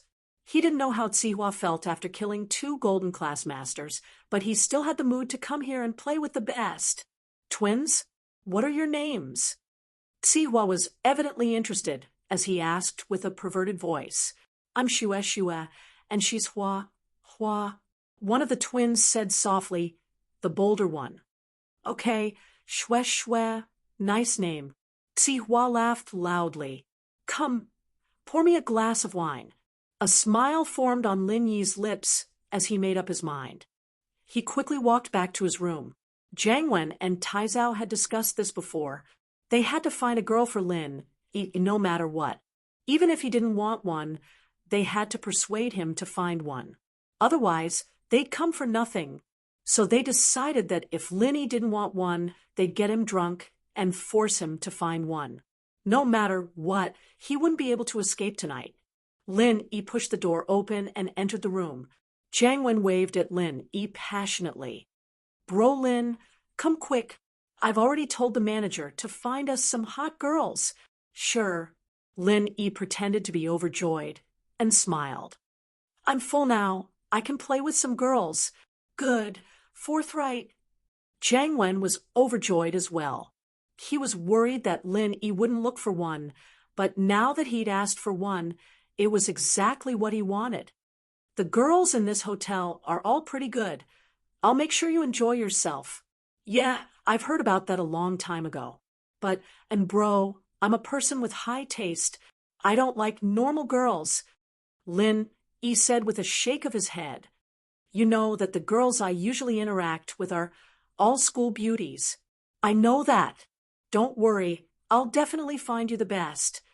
Jiang Wen thought to himself.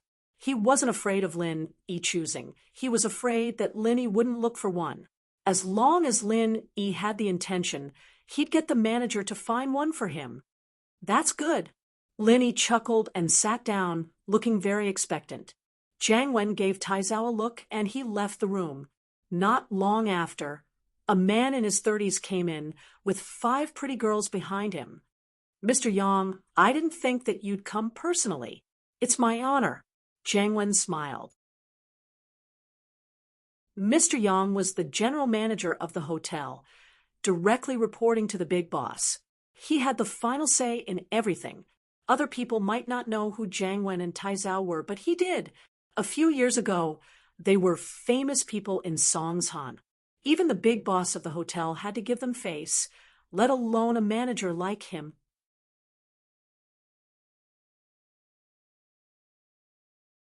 Chapter 356. Having a target master and see if these are to your liking, Mr. Yang said with a smile as he showed the girls behind him. Ha! Brother Lin is the guest today, Brother Lin. See if you like them first. Jiang Wen said with a nod to Lin Yi. Oh, can I pick 2? Lin Yi asked after one look. Of course. Tai Zhao nodded. He'd been afraid that Lin Yi wouldn't pick, but now he could even pick all of them, let alone 2. The more people there were, the messier it'd be. It'd be more convincing if he showed them to Chu Pengzhan. That's great. Lin Yi smiled. But, to be honest, none of them are to my liking.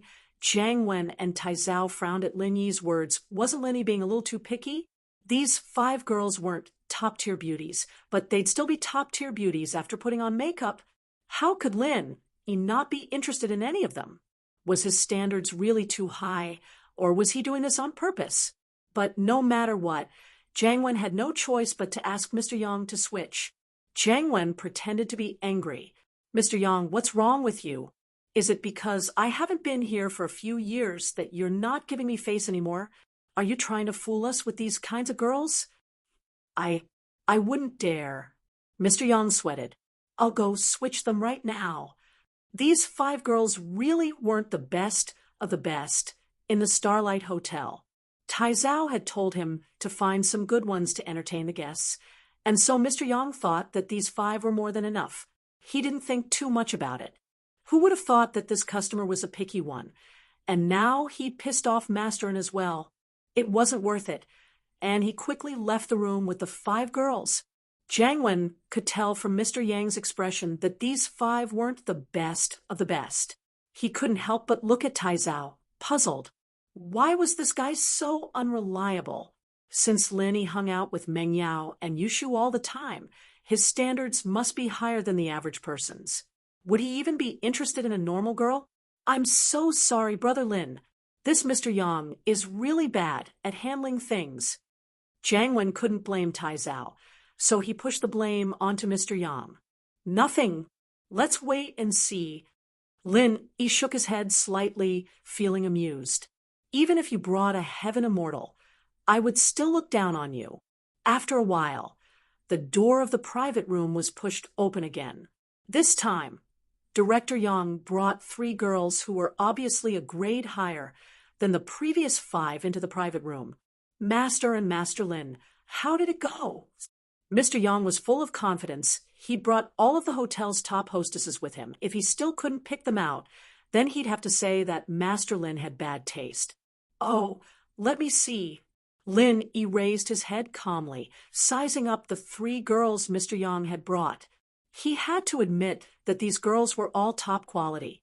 Lin sighed. Why did he have to go into this line of work?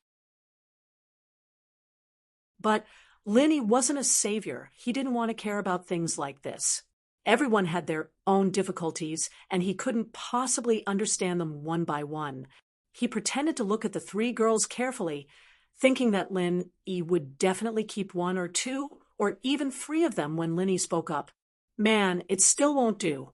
Mr. Yang, are you hiding something? Mr. Yang paused, a little unhappy. Hiding something? What? Master Lin doesn't like any of them. At this point, even Jiang Wen and Tai Zhao thought that Lin Yi was being too picky. Was this guy just going through the motions to brush them off? Maybe he didn't even want to look? Jiang Wen had his suspicions, but he couldn't say it already. What if Lin Yi was really that picky?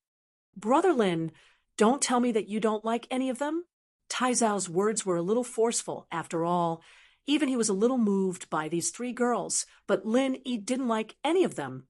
Ahem. All right, I'll get straight to the point then. Mr. Yang, I heard that Starlight has 2 top hostesses, a pair of twins? Lin Yi pretended to be unhappy. I've heard so much about them. It's not just a rumor. Is it? Lin Yi's words surprised Mr. Yang, as well as Jiang Wen and Tai Zhao. What surprised Mr. Yang was that Lin Yi wasn't being picky at all, but that he already had a target in mind. Perhaps it was because he wanted to save face, but he didn't say it out loud. Instead, he was hinting at Mr. Yang through his dissatisfaction, asking him to change to someone better. Jiang Wen and Tai Zhao, on the other hand, hadn't been here for years, and they didn't know who the top hostesses were anymore. So when they heard Lin Yi say these 2 names, they thought to themselves that this kid was an expert. What made Jiang Wen and Tai Zhao the happiest was that Lin Yi wasn't messing with them on purpose. He already had a target in mind. And perhaps he was too embarrassed to say it out loud before, but now that Tai Zhao had forced him to say it. But that wasn't a problem. As long as Lin Yi said the name, everything would be fine. Mr. Yang, that Xue and Hua, aren't they the top hostesses here? Jiang Wen looked at Mr. Yang, his tone neutral. He was a little annoyed. Even if he hadn't been here for years, he was still one of the 4 young masters of Songshan. He was a famous young master in Songshan. This Mr. Yang wasn't giving him face at all. He'd already asked him to change the hostesses. And he was still hiding something. Wasn't he looking down on him? Mr. Yang's heart tightened at Jiang Wen's anger. He knew that Jiang Wen had misunderstood. He quickly explained, Master, and please don't be angry. Xue and Hua are the top hostesses here, but they've already been picked up by other customers for a large sum of money. Large sum of money? Humph, tell them to come over. I'll pay them even more. It's just money, isn't it? I've got plenty of it. Jiang Wen panicked. Lin Yi finally had a target, and now they've been picked by someone else? How could he let that happen? That's against the rules, isn't it? Mr. Yang sighed. The current Songshan wasn't the 4th young master's world anymore. Your families all have their own backgrounds, but there's someone here who's no weaker than you all. He's the one who picked Shue and Hua tonight. Can I go get them back? And bro, let's just forget about it. Since Mr. Yang's in such a difficult position, let's talk about it another day. Lin Yi said, pretending to be a nice guy.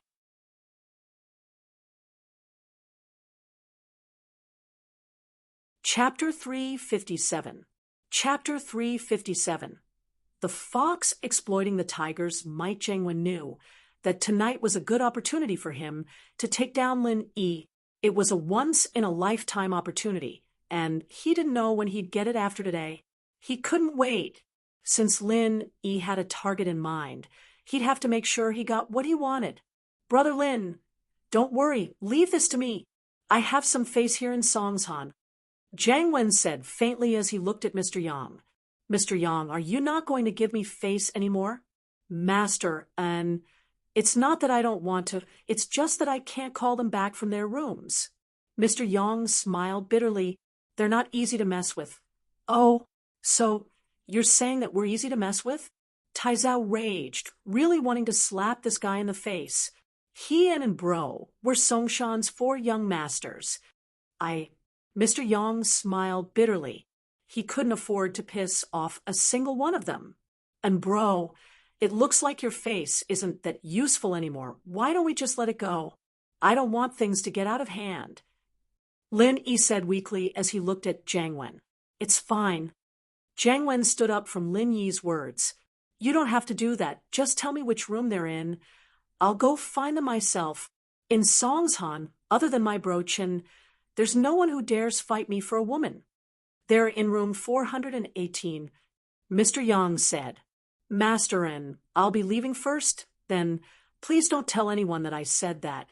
Go. Jiangwen waved his hand impatiently, cursing the coward in his mind. He turned to Tai Zhao. Let's go. We'll fight in Bro. For a woman. All right. Tai Zhao stood up as well, itching to go.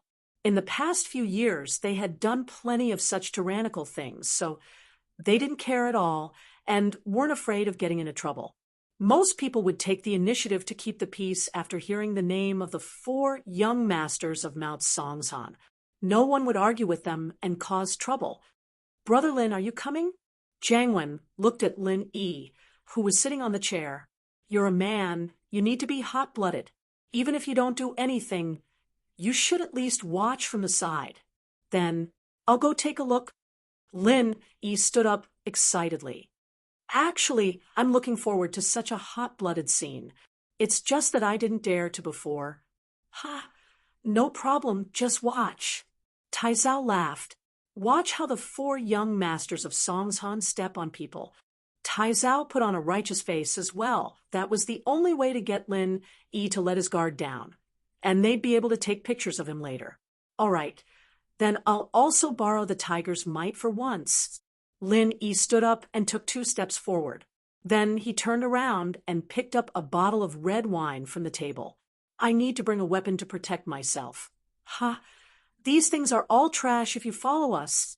Tai Zhao curled his lips. The name of the 4 young masters of Songshan was much more useful than a bottle of wine. Lin Yi walked in front like a tiger, opening up a path. Jiangwen and Tai Zhao, on the other hand, were chuckling inwardly at the guy's thought. He'd gone crazy thinking about the twins. Otherwise, he wouldn't be this excited. He stopped in front of room 418, waiting for Jiangwen and Tai Zhao to walk over before kicking the door open. His voice grew shrill with excitement. People inside, listen up. If you know what's good for you, send Shue and Hua out to our young master right now. Otherwise, you'll be in for it. With that, he threw the bottle of wine in with a bang, hitting Tsihua's face and causing his nose to bleed. In actuality, Lin Yi had made his voice sharper on purpose. He didn't want Tsihua to recognize his voice. After throwing the bottle, Lin Yi quickly hid behind Jiangwen and Tai Zhao. Jiangwen and Tai Zhao, on the other hand, didn't mind Lin Yi's actions at all. They thought that he was just trying to act cool, but was also a coward, using their power to intimidate others. Jiangwen and Tai Zhao walked into the room, And with Linny leading the way, Jiang Wen pointed at the twins. I'm taking these 2 girls with me tonight. You guys don't mind, do you? Jiang Wen used to say this a couple of years ago, and it was easy for him to say it now. He looked at Xue and Hua and found them to be as pretty and sweet as the 3 girls Mr. Yang had brought. No wonder Lin Yi wanted them so much. Even Jiang Wen himself was moved. If it weren't for the fact that he had to take pictures of Lin Yi, he would have taken them home himself. Hua was stunned by the bottle of wine that Lin Yi had thrown at him. Who dared hit him in Songshan? Did they have a death wish? The voice sounded familiar, but Hua didn't have time to think about it. He raised his head to look at the door and saw Jiang Wen and Taizao walking in. Hua thought that they were the ones who threw the bottle. He was furious. How could there be people who didn't know what was good for them? Beat them to death. Beat them to death. Hua held his bleeding nose as he pointed at Jiang Wen and Taizao. Beat them until they don't even recognize each other. The 2 golden class masters beside him had been killed by Lin Yi, but Hua still had other fighters around him. They weren't golden class yet, but they were more than enough to beat up 2 young masters who didn't know any kung fu. The 2 bodyguards beside Hua heard the order, pouncing over like hungry wolves, each of them grabbing one of the bodyguards and starting the fight without a word. Jiang Wen and Taizao were stupefied. They were used to stepping on people, never thinking about the consequences. The moment they said their names, the only thing the other party would think of was to let things go. But today, the people in the room didn't even ask before starting the fight. Were they idiots? Didn't they know the rules? Aren't you afraid of getting into trouble and getting yourself into trouble? They were only thinking about themselves. They didn't think that this was all caused by Lin Yi. If it weren't for Lin Yi smashing a bottle of wine on Siwa's face, he wouldn't have ordered his bodyguards to start the fight. Usually, Jiang Wen and Taizao would bring a strong follower with them when they came out. For example, the feminine man from the other day was Taizao's fighter, and he had no problem fighting 1 against 3. But today, he was treating Lin Yi to a meal, and so Jiang Wen didn't bring any irrelevant people. Only when the fight was about to start did he realize that there was no one on his side who could fight.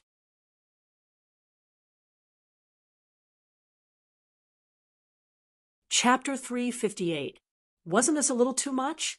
Taizao didn't even get a chance to say anything before another bodyguard punched him to the ground. Cries and screams filled the room. People who didn't know what was going on would think that pigs were being slaughtered inside the room. Lin Yi curled his lips. Trying to mess with me?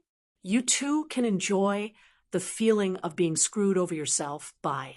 He used his phone to record the 2's miserable state for a while before leaving room 418 silently. He took the elevator downstairs and was out of the hotel in no time at all. Lin Yi didn't drink much at all, just 2 sips of red wine. Lin Yi wouldn't get drunk even if he drank a lot, so he got in the car and drove back to the villa. Jiang Wen and Taizao might be the Songshan young masters, but they'd probably have to swallow their pride if they knew that it was Hua who'd beaten them up. They wouldn't be able to get back at him. Yushu called him again on the way home, and Lin Yi picked it up with a smile. What's up? Is there something else? Yao asked me to check if you did anything bad again. Yushu giggled. Haha, nothing, I'm going back soon. Lin Yi smiled. The mist was cold on the outside, but warm on the inside. She did care about him a lot.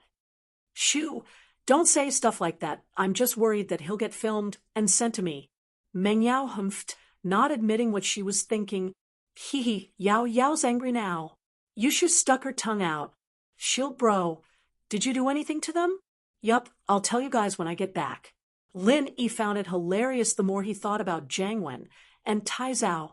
Those 2 were really unlucky. He didn't know who was stronger, Jiang Wen and Taizao's power. On the 4th floor of the Bright Star Hotel, in room 418, there was a one-sided brawl going on. 2 bodyguards were kicking and punching Taizao and Jiang Wen, who'd already turned into pig heads. You dare hit me? Do you know who I am? Jiang Wen yelled at the top of his lungs. He took the opportunity when the bodyguard was switching hands. I don't care who you are, since you dare to come looking for trouble today. Don't even think of leaving here standing. Jianong replied with a cold smile as he carefully wiped the blood off Tsihua's face. Tsihua bro, are you all right? Do you want to go to the hospital? I'm fine, Tsihua said with a wave of his hands, a small injury, like this wasn't enough to affect him at all. It was just a little scary, and he didn't feel like he was losing face at all. He was a big shot in the underworld, and now his nose was bleeding from a slap. It was quite embarrassing. I'm Jiang Wen, Songshan young master Jiang Wen. How dare you hit me? Jiang Wen continued yelling while he still had the chance to speak. He was afraid that the bodyguard would land another punch on his mouth and turn him into a mute. Wait. Tsihua paused after hearing Jiang Wen's words. He quickly waved his hand, signaling the bodyguards to stop fighting. What did you say? Who are you?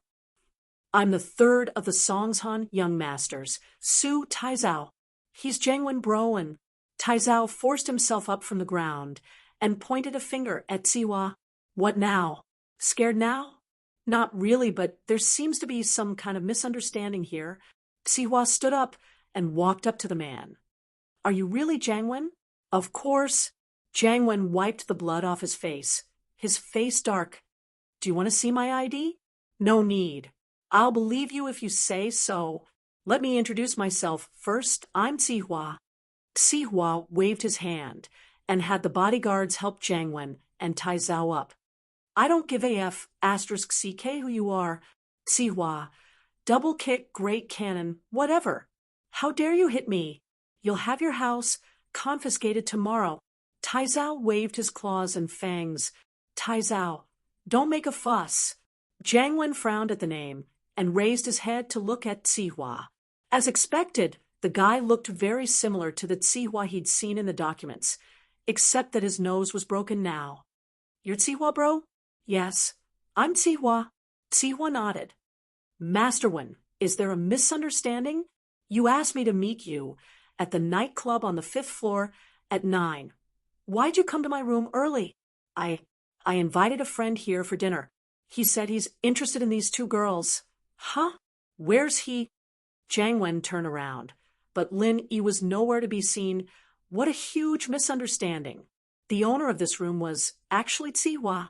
This beating would have been for nothing. Jiang Wen had been planning to get his men here as soon as he walked out of this room. He wouldn't let the people in this room have it easy. Getting their kidneys removed would be too easy for them. But now he could only swallow his anger. Invited a friend for dinner? Tsihua frowned. Who was the one who threw the bottle in here? It's that friend of mine.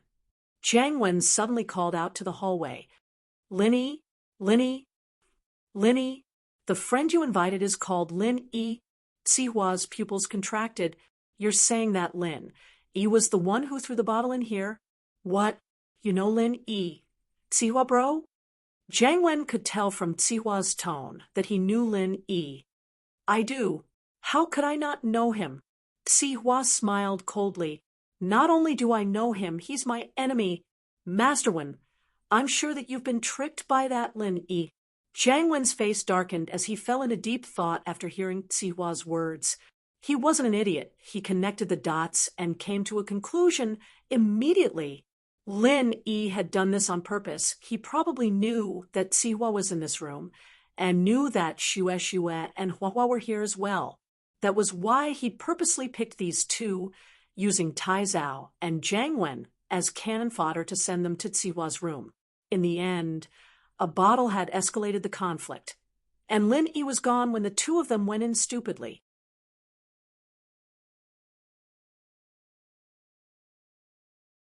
Chapter 359. Chapter 359. Getting beaten up for nothing. What Lin Yi didn't know was that Jiang Wen and Tsihua actually knew each other and had even arranged to meet up at night. According to Lin Yi, even if Jiang Wen and Taizao weren't killed, they'd be crippled by Tsihua's men. Tsihua, on the other hand, wasn't a man who wouldn't react when his nose was bleeding. Master, and I can only apologize for what happened earlier. I hope you don't mind, but I've become like this as well, Sihua said with a shrug as he pointed at his face. The power behind Sihua wasn't weak, but Jiang Wen's house wasn't weak either. Add Tai Zhao's house to the mix, there was even less of a need for Sihua to start a feud. The two of them didn't even have a grudge against each other, and were even working together. It was all that bastard Lin Yi's fault. It's fine. Jiang Wen waved his hand. He knew that he couldn't blame Sihua for what happened today. The only person to blame was Lin Yi. That bastard was simply too evil. Tai Zhao, on the other hand, was a little indignant. Lin Yi was the one who started this, but he couldn't just beat someone up like that, could he? He'd never heard of the name Sihua, after all. Who the hell knew who he was? But seeing that Jiang Wen was letting it go, he didn't have anything else to say. He could only sit on the side angrily. The good thing was that the beating wasn't too heavy, just that his face looked like a pig's head. Shua, Hua, go accompany young Master Su to calm his anger. Sihua could see through Tai Zhao's resentment. He waved at the twins, gesturing for them to keep Tai Zhao company. Tai Zhao's face was swollen, but Shua and Hua weren't stupids. They knew that this person was someone with a high social status, someone who was on the same level as Sihua. Plus, he was a pig now, but he'd been a handsome guy when he first came in. It wouldn't be a loss to keep him company. Master Su, Tai Zhao had been holding a grudge at first, but now that Sihua had given him these two headliners, that grudge vanished without a trace. He wasn't the kind of person who was shrewd. The purpose of coming to the private room this time was to snatch the woman. Now that he had achieved his goal, he had his face. Naturally, Tai Zhao didn't say anything else about Sihua's thoughtfulness and respect. Happily, he brought the two girls into the lounge. Sihua smiled faintly. Naturally, he knew what Tai Zhao was thinking, but he didn't care about him at all. The only person he cared about was Jiang Wen, the person who could bring him benefits. Young master, and forgive me for being blunt, but why are you treating Lin Yi to a meal? Are you friends with him? Sihua had to figure out the relationship between Jiang Wen and Lin Yi first. He knew that Jiang Wen was pissed off after Lin Yi set him up, but that was just on the surface. Who knew if there was a deeper connection between the two? If Jiang Wen and Lin Yi were really friends, then this cooperation wouldn't be able to go on. Friends. Jiang Wen smiled coldly. More like love rivals. Oh, Sihua narrowed his eyes. He'd gotten a useful piece of information. I was wondering why he'd set you up. I've underestimated the kid's intellect. It seems like he knew that I had bad intentions towards him all along, so he set me up after eating me. Jiang Wen said angrily. Sihua bro, you and Lin Yi. Lin Yi is Meng Yao's bodyguard. We wanted to kidnap Meng Yao to achieve our goals, but Lin Yi ruined our plan. Sihua said nonchalantly. Naturally, he wouldn't reveal something as shameful as losing two golden class masters, and now that the plan had failed, Gubong had lost the ability to deal with Pengzhan. Sihua couldn't be bothered with Meng Yao, but Lin Yi, on the other hand, was something he couldn't let go of. Oh, is Lin Yi really Meng Yao's bodyguard? Jiang Wen paused. He'd had his suspicions before, but if Lin Yi really was Meng Yao's bodyguard, then he still had a chance. I thought that he had some sort of relationship with Meng Yao before, but I realized that he was closer to that Yushu. Sihua was talking about the theme park incident. Lin Yi risked his life to jump into the sea with Yushu, and that made Sihua suspicious. Yushu? Ha, that's great. Jiang Wen lost his composure a little after hearing Sihua's words, but he couldn't be blamed for that. He'd been planning to cause trouble for Lin Yi because he'd heard that Lin Yi was Meng Yao's boyfriend. Now that he was sure that Lin Yi wasn't, Jiang Wen felt quite satisfied. What's wrong, master? And the girl you're in love with isn't Meng Yao, is it? Sihua seemed to have noticed something. I'm sorry, Sihua bro, but Yao and I are childhood friends. We grew up together. Jiang Wen nodded. I saw Lin Yi with Meng Yao when I came back to China, so I brought him out to see what's going on. That kid isn't simple. Even if he's just a bodyguard, you still have to be careful of him. Sihua reminded. He didn't mind using this opportunity to drive a wedge between Jiang Wen and Lin Yi into the fray. I will. Jiang Wen nodded. Sihua bro, you guys want to go after Meng Yao? It's all in the past, and that plan has been terminated. Don't worry. Sihua smiled. Even if it wasn't terminated, I wouldn't do anything for Master An's sake. Thank you, Sihua bro. Jiang Wen was quite satisfied with Sihua's attitude. The two had some conflict at first, but that was all because of Lin Yi. Now that things were out in the open, Jiang Wen still wanted to work with Sihua. Master and we don't get to know each other without a fight. We're both straightforward people, so just say what you want. Sihua smiled as he poured Jiang Wen a glass of red wine. Because of the misunderstanding, the two skipped the pleasantries and probing each other's secrets and went straight to the point. Jiang Wen glanced at the private room. Tai Zhao was in there, and then at Sihua's bodyguards. He wanted to say something, but he didn't. Sihua smiled, naturally understanding what Jiang Wen meant. He waved his hand at his bodyguards. You guys leave first. Yes. The bodyguards didn't say anything and left the private room. After closing the door tightly, they stood guard at the door of the private room.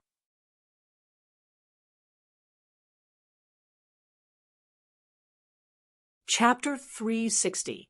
Kneeling on the CPU. Hello, Mr. Su. Your name's pretty cute. Jiang Wen sweated a little at the name. It was a pretty cool name. Haha. Jiaonong smiled. I'm from the same family as that Master Su inside. Don't worry, Master An. This room's soundproof. We can't hear anything from inside, right? Jiang Wen nodded. Sihua bro, I'm sure you know what kind of business my family does. My big brother used to be in charge here in Songshan, and I don't care what he does, but I've heard a lot about you, Sihua bro. You're the boss of Songshan's underground forces. That's why I'm here to pay you a visit. No matter what, Jiang Wen's words made Sihua feel good. Naturally, Sihua knew what kind of business Jiang Wen's family was in. After all, selling human organs. Jiang Wen's big brother. And Jianda hadn't visited Sihua. When he was here, he didn't think much of Sihua because he had a golden class mid-phase as his underling. But in Jianda's business back then was the kind where money was exchanged for goods. It was illegal, but it didn't have anything to do with the underground forces. Sihua didn't want to get into an enemy's business because of that. After all, a golden class mid-phase master wasn't to be underestimated. Sihua had a stronger master backing him up, but there was no need for the two to fight to the death. Even if he took care of Jianda, Sihua wouldn't be able to dip his fingers into his business, since he'd never been in the business before. He didn't have any customers, and he didn't have any channels to sell his organs. But even so, Sihua was still a little displeased. After all, doing a legal business in Songshan without paying a visit to him was a bit shameful. Even if he didn't give any money, shouldn't he at least put on a feast? And so, Sihua was quite pleased that Jiang Wen had taken the initiative to pay a visit. Haha, Master Wen, I'm glad that you're thinking like that. Don't worry, there's no one I can't take care of in Songshan. If you need anything in the future, just say the word. Sihua said boldly. However, he was obviously bragging. At the very least, he didn't manage to deal with Lin Yi. Not only that, but he also lost 2 golden class masters. This was a huge loss. No, Sihua bro, I'm not here to visit you this time. I'm here to talk about cooperation. Jiang Wen waved his hand with a smile. Cooperate? Sihua paused. What was there to cooperate with this guy? Sihua bro, you know that fewer and fewer people are willing to sell their kidneys these days. People aren't stupid anymore. My brother used to lie to people, saying that losing a kidney wouldn't affect them at all. But the truth is, people who have their kidneys removed will have their bodies deteriorate. No one is falling for that anymore. Jiang Wen said helplessly, That's why I'm preparing to make a move on the homeless and beggars. Of course I have to go through you. Sihua bro. Sihua nodded.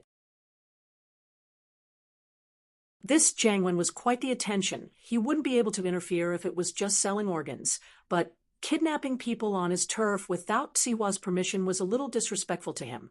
Sihua nodded, thinking that Jiangwen wasn't a big deal at all. That's a good thought. No one would notice if the homeless and beggars went missing. Sihua nodded. What do you want me to do? Help you catch them, or help you solve the problem? Haha, it'd be best if you could help me catch them, but we'll do it ourselves. Jiangwen nodded. Of course, I'll give you a certain amount of profit every month, Sihua bro. You won't be doing this for free. Okay? Sihua nodded, satisfied. Organ trading was a very profitable business, and it would be a good idea if Jiangwen could give him a portion of the profit. Of course, Sihua bro, if you have someone who died not too long ago, you can send it to me as well. Jiangwen said, we'll share the profit with you as well. No problem. It's a deal. Sihua nodded. Sihua wouldn't have agreed so easily if it were someone else, but he knew about Jiangwen's family. His big brother had been doing organ trading for a few years now, and it had always been very secretive. There shouldn't be any risk in working with Jiangwen. They'd already formed a set of procedures, and it wouldn't be exposed easily. Sihua bro, you're such a straightforward person. Jiangwen nodded with a smile as he raised the wine in his hand. His face was swollen and bruised, but he was still very happy that he'd made a deal.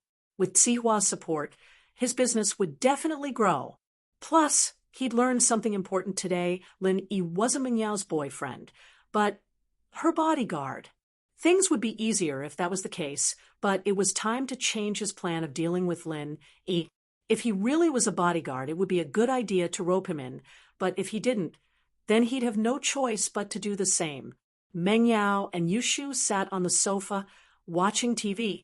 Meng Yao waited for Yushu to finish talking with Lin Yi before asking, Shu, is he coming back already? Yeah. Yao. Shield Bro said he's on his way back. Yushu nodded. He said he wasn't lying, and he didn't go to the miss. Humph. You can trust a man's words. Meng Yao humphed. Shu, you trust people too easily. Don't get tricked by Lin Yi. My dad said that he didn't make Mommy run away because of him, but what's the truth? I saw the note Mommy left behind, and it said that Daddy made her run away because of him. Oh, then what should we do? We'll wait for Shield Bro to come back and ask him. Yushu wondered if Shield Bro would be able to resist temptation. I heard that the only way to get a man to tell the truth is to make him kneel on the CPU. Yao. Should we try that too? Meng Yao sweated profusely. Kneel on the CPU? Shu, your method is outdated. I heard that nowadays people kneel on the TV remote, and they beat you up every time you change the channel. The new CPU doesn't have pins anymore, so it's useless for punishment. It's fine, Yao. We can turn on the computer and remove the fan, and make Shield Bro kneel on it. Yushu waved her fist. Are you trying to burn him to death? Meng Yao was speechless. The CPU would burn to death without a fan.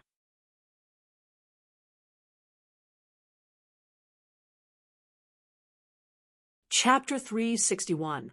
Chapter 361. Lin Yi's birthday gift. Oh, it's nothing. We were talking about burning a cockroach to death. Yushu still wanted to hear how Lin Yi had taught Jiangwen and Taizao a lesson. She wouldn't dare offend Lin Yi. She changed her words immediately. What a bastard. All you've got is your mouth. Kneel to the CPU. Who knows who'll be kneeling in the future? Meng Yao glared at Yushu angrily when she saw how Yushu was denying everything without any sense of loyalty. Yushu pretended like she didn't hear anything. As she stood up from the sofa with a giggle, she ran over to Lin Yi. Shield Bro, how did you teach Jiangwen and Taizao a lesson? Tell me. Meng Yao was annoyed at Yushu's actions, but she couldn't help but widen her eyes at Lin Yi's question. She looked at Lin Yi with widened eyes. Haha, see for yourselves, Lin Yi said as he handed the phone to Yushu. When Jiangwen was recording with his phone, Lin Yi turned on his phone as well. It was just that he kept the phone in his pocket at the beginning, so he could only hear their voices, not see the images. Bro, Lynn, come quick. I've already told the manager to get us some hot girls. All right, now that we're full, we can play with some girls. Lin Yi's phone sounded, and Meng Yao heard everything clearly. She couldn't help but glare at Lin Yi. Shoo, look, I told you this guy wasn't being honest. Looks like we'll have to show this recording to Tang Yin tomorrow. Let her see what kind of person Lin Yi is. Yushu looked at Lin Yi, confused. Shield bro, are you that kind of person? We'll know if we keep watching. Lin Yi shrugged, not explaining. Yushu and Meng Yao continued listening to Lin Yi's phone, and Meng Yao frowned again when Lin Yi asked for snow and flour. Lin Yi, what else do you know about snow and flour? Lin Yi didn't say anything, gesturing for her to keep watching. Meng Yao thought that Lin Yi was feeling guilty when he didn't reply. She humphed and went back to looking at the phone. Meng Yao heard Jiang Wen and Tai Zhao asking for the girls, and Lin Yi's cowardice. Meng Yao knew that Lin Yi was starting to pull something. He was a fearless man. Why would he be afraid of trouble? Meng Yao and Yushu understood Lin Yi's plan the moment they heard him smash a bottle into the room. The people in that room weren't easy to deal with. Lin Yi was using someone else's hand to deal with Jiang Wen and Tai Zhao. As expected, the people in the room were pissed off and started kicking and punching Jiang Wen and Tai Zhao. They could see the video now, taken by Lin Yi. Ha! Shield bro, you're amazing. You killed people without a trace. Yushu looked at the video of Jiang Wen and Tai Zhao getting beaten up, quite pleased. These two really shot themselves in the foot trying to find a girl for you, but they got beaten up instead. Tricks like this can only fool these two idiots. Meng Yao humphed, not giving Lin Yi any compliments. Who was the one who suspected Lin Yi just now? Ha! I can't take it anymore. I'm dying of laughter. These two are really stupid. Yushu couldn't stop laughing. Shield bro, give me a copy later. I'll watch it again when I'm free. All right. Lin Yi nodded. After returning to his room, he received a call from Kong Xiaobo. The guy was worried about his second grandpa's birthday present this weekend. Boss, what do you think I should give him? I'm bringing fun, and you with me this time, after all, and it'd be embarrassing if I gave him something too cheap. Huh? Your second grandpa, Dr. Kong, doesn't really need anything. His family won't be interested in anything you give him. Lin Yi smiled. It depends on their attitude towards your family. According to what you said, the relationship between your two families only looks like it's okay on the surface, but if it's not, they'll think that you're poor if the gifts you give them are too cheap, and if the gifts you give them are too expensive, they'll think that you're trying to act rich. Man, you're right. Kong Xiaobo listened to Lin Yi's words and nodded. If it were Kong Ming, my second grandpa would have laughed for half a day, even if he gave me a calligraphy he wrote. He's his grandson after all, and All right, Xiaobo, since you're calling me boss, I'll take care of this for you. I'll prepare a special gift for him, but it's up to him whether he believes it or not. Lin Yi said after some hesitation. Oh, boss, do you have something good? Kong Xiaobo listened to Lin Yi's words and was overjoyed. Boss, do you have a gift that can make us proud? Yes, I'm preparing something for you, but I'm afraid they won't believe it. Lin Yi said, It's fine if they don't believe me. It doesn't matter, as long as the thought is there. Kong Xiaobo nodded. Boss, no matter what, I believe you. After hanging up, Lin Yi's lips curved into a smile. Dr. Kong, when his miracle Dr. Guan brand gets bigger in the future, there's no guarantee that they won't become enemies. In order to prevent him from having unrealistic thoughts, he'll use this birthday banquet to suppress him. After Lin Yi performed acupuncture on Jinhu last time, he had an idea to make a bone cleansing pill. Of course, it wasn't a real bone cleansing pill. A real bone cleansing pill required a large amount of expensive herbs. Not only was the cost frighteningly high, but the production of those herbs also meant that this pill couldn't be mass-produced. This was a pill that old Lin had given to Lin Yi to train his body when he was young. It could expel impurities from the body and cleanse the bones and marrow. But naturally, Lin Yi wouldn't take something like this out. What he wanted to make was just a substitute. It could only expel the impurities and toxins from the body that hadn't been cleansed by metabolism. It couldn't truly change the body's constitution. But even so, it could extend one's lifespan by a few years or even 10 years. Of course, that was under the condition that there weren't any major problems with the body. This thing wasn't an elixir of immortality. It was just a detoxification drug. Even if it was eaten, it wouldn't cure the illness. Lin Yi's acupuncture on Zhenhu had already achieved a similar effect. This could be replaced by traditional Chinese medicine. This time, when Lin Yi attended Kang Xiaobo's second grandfather's birthday banquet, he was prepared to bring out a bone-cleansing pill like this. However, Lin Yi renamed it the Pill of Life Extension and Toxin Cleansing.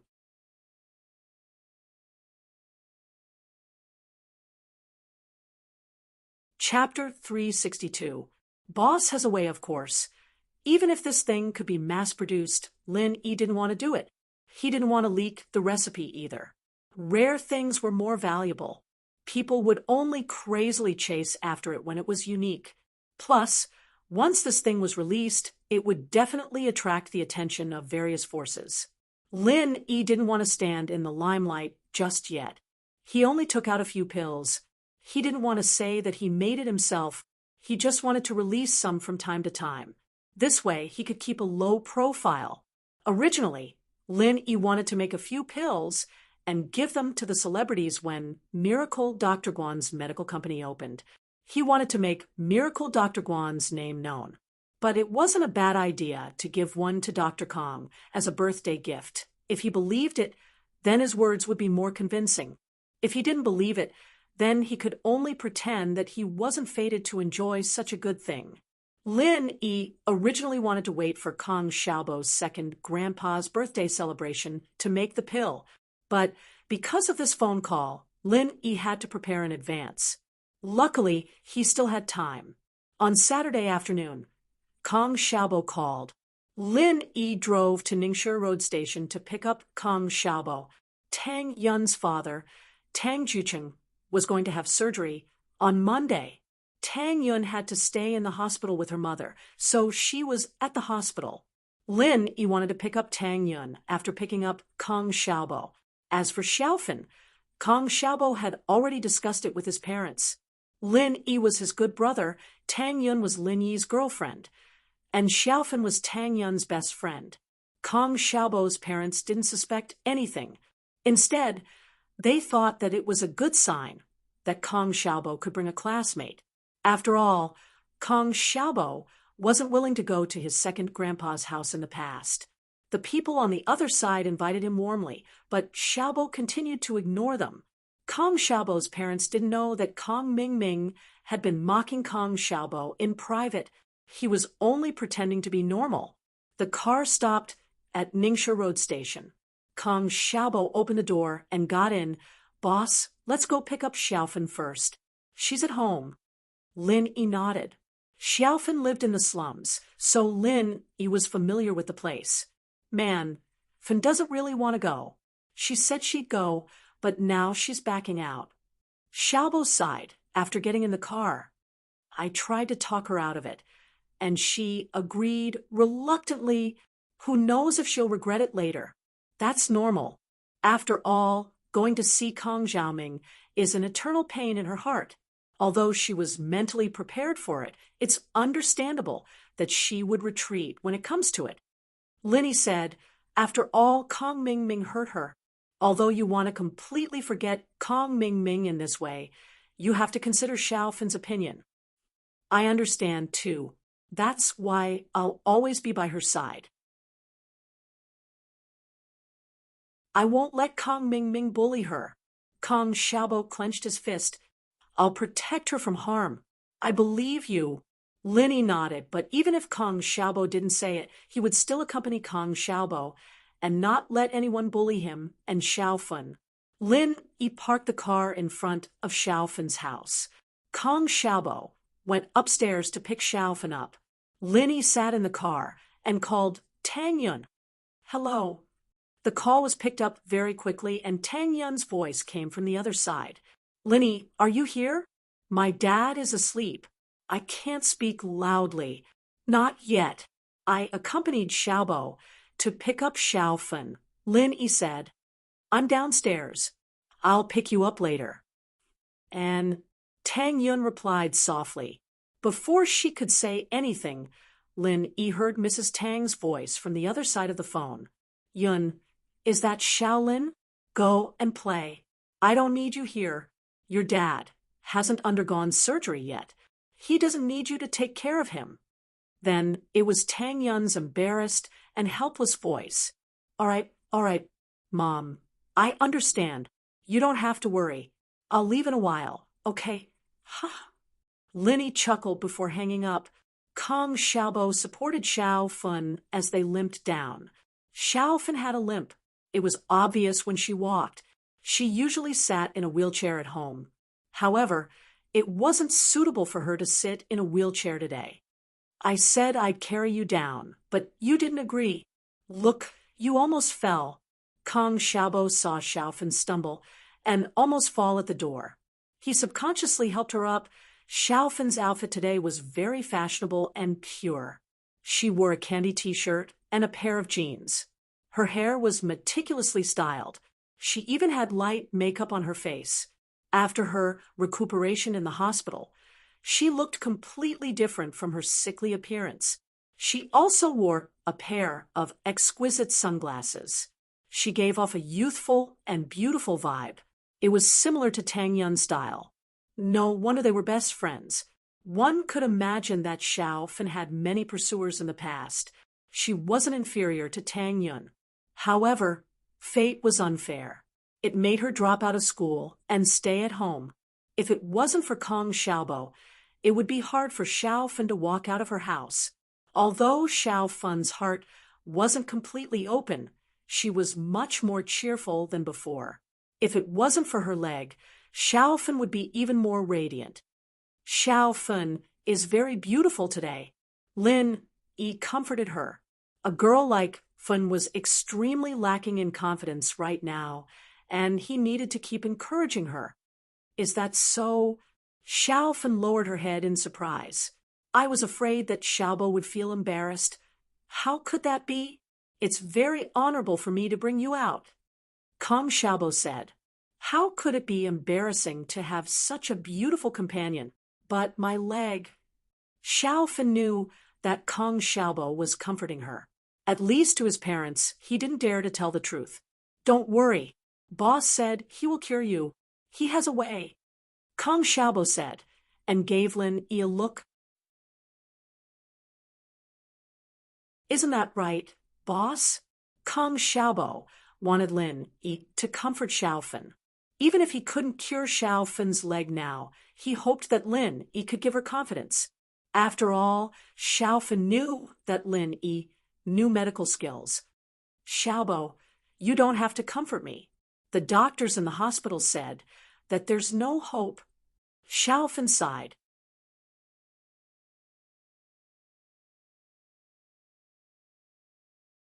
Chapter 363. Keep the good stuff for yourself. Lin Yi's answer was very standard, and he didn't tell Fun that he could definitely cure it, only saying that it was possible. But the more it was like that, the happier Fun was. If Lin Yi said that he could cure it, then Fun would have suspected that he was just comforting her. But Lin Yi's words increased her confidence. Lin Yi, can you really cure my leg? Fun was surprised and happy. Even Kong Xiaobo looked at Lin Yi with anticipation. Yes, but don't worry. Lin Yi smiled. That's not a problem. Lin Yi's house had a couple of nerve-stimulating drugs concocted by old Lin in order to stimulate his body's potential. Lin Yi didn't need those drugs anymore after learning the art of dragon mastery, so he put them aside. Since Lin Yi couldn't use it himself, he didn't put much effort into researching the medicine. that stimulated the body's potential. Even if he didn't go back to his house to get the medicine, he could just look it up or call Old Man Lin and ask for the formula. Yes, yes. Fen nodded excitedly. She wanted to walk like a normal person even in her dreams. And now that Lin Yi had given her hope, she was in high spirits. Kong Xiaobo was very happy about Fen's change. He told her about the interesting things in school along the way, including how Lin Yi slapped Zhou Ruoming and kicked Zhong Pingliang. Yun is so lucky to find your boss. He's a good person and treats her well. Fen was happy that she found Lin Yi. After all, Lin Yi was many times stronger than Kong Mingming. Isn't Xiaobo nice to you too? Lin Yi joked. Yeah, I'm boss's follower. Naturally, I've inherited boss's good traditions. Kong Xiaobo said, confidently. Xiaofen was amused. Inherited? He didn't give birth to you. Lin Yi picked up Tang Yun downstairs of the First People's Hospital. Tang Yun couldn't believe her eyes when she saw Xiaofen in the car. Fen, you're so pretty. Tang Yun rubbed her eyes. She was used to Fen's sickly look after so many years. She didn't think that Fen would still look so pretty after dressing up. Don't joke with me, Yun. How am I as beautiful as you? Although Xiaofen said that, she was still very happy in her heart. She couldn't compare to Tang Yun, who was already very beautiful without makeup, but compared to others, Xiaofen was still very superior. Women dress up for the man they like. That's true. Are you dressing up for Kong Xiaobo? Tang Yun joked. How dare you talk about me? Yinyin, why aren't you wearing your school uniform today? Your dress is so pretty, I've never seen you wear it before. Xiaofen pulled the topic back to Tang Yun. Tang Yun blushed. The dress she was wearing was bought by Lin Yi in the night market. She threw it in the closet because she was angry at Lin Yi. Now that her relationship with Lin Yi had improved, Tang Yun naturally found it and put it on. I gave it to her. Lin Yi smiled. Oh. Kong Xiaobo and Xiaofen nodded. How? She gave you 50 kuai. Tang Yun glared at Lin Yi. Since you said that you gave it to her, when are you going to return it to me? Ha! Lin Yi knew that Tang Yun was just joking. She wouldn't really ask for money.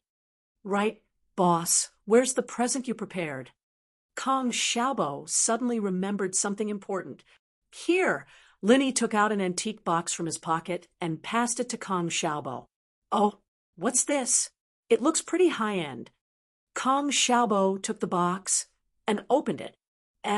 Boss, what's this black pill? Pill of life extension and toxin cleansing. Lin Yi said a name he just came up with. Pill of life extension and toxin cleansing? Kong Xiaobo repeated the name in shock. How come I've never heard of this before? A miracle doctor gave it to me.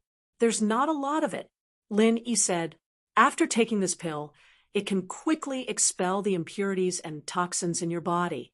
It can extend your lifespan by 5 to 10 years. Damn, such a good thing? It can't be, boss. Why would you give it to him? Kong Xiaobo's words made Tang Yun and Xiaofen speechless. Isn't he your second grandpa? Lin Yi was also speechless. That's true, but he hasn't been good to my family for the past few years. I might as well give it to Xiaofen. Kong Xiaobo wanted to say that he ate it, but he remembered Xiaofen and said it. Xiaofen was touched, but she still said, we're young. We don't need to eat this, right? Xiaofen is right. Lin Yi nodded. You're young. Even if you expel the toxins, you won't be able to expel much. It's especially effective for the elderly. So that's the case. Kong Xiaobo came to a realization. But it's a waste to give it to him. I might as well keep it for myself. I still have more when you need it. I'll keep it for you. Lin Yi smiled. You should give it to your second grandpa. Okay? Kong Xiaobo looked at the pill with a pained expression. Boss, you're not lying to me, right? Is this thing really that magical? It's not magical. It's based on science. The more toxins there are in the body, the more harmful it is to the body, especially for the elderly. If you don't pay attention when you're young, the toxins will accumulate in your body. Lin Yi explained. This thing is used to expel toxins from the body. It doesn't have any other functions. I see. Kong Xiaobo nodded. Okay, I'll give it to him, since he's my second grandpa. Lin Yi drove to the provincial capital, Donghai City. Donghai City was the provincial capital. It wasn't far from Songshan City, but it wasn't too close either. It was about a 3-hour drive. Lin Yi's shabby then couldn't drive very fast. If other cars drove for more than 3 hours, Lin Yi had to drive for more than 4 hours. It couldn't be helped. The van's speed couldn't be picked up, and it would easily fall apart. When the 4 of them arrived at the provincial capital, Donghai City, it was already 6:00 at night. Where are we going? Lin Yi had no sense of direction after getting off the highway. He knew nothing about the provincial capital, Donghai City.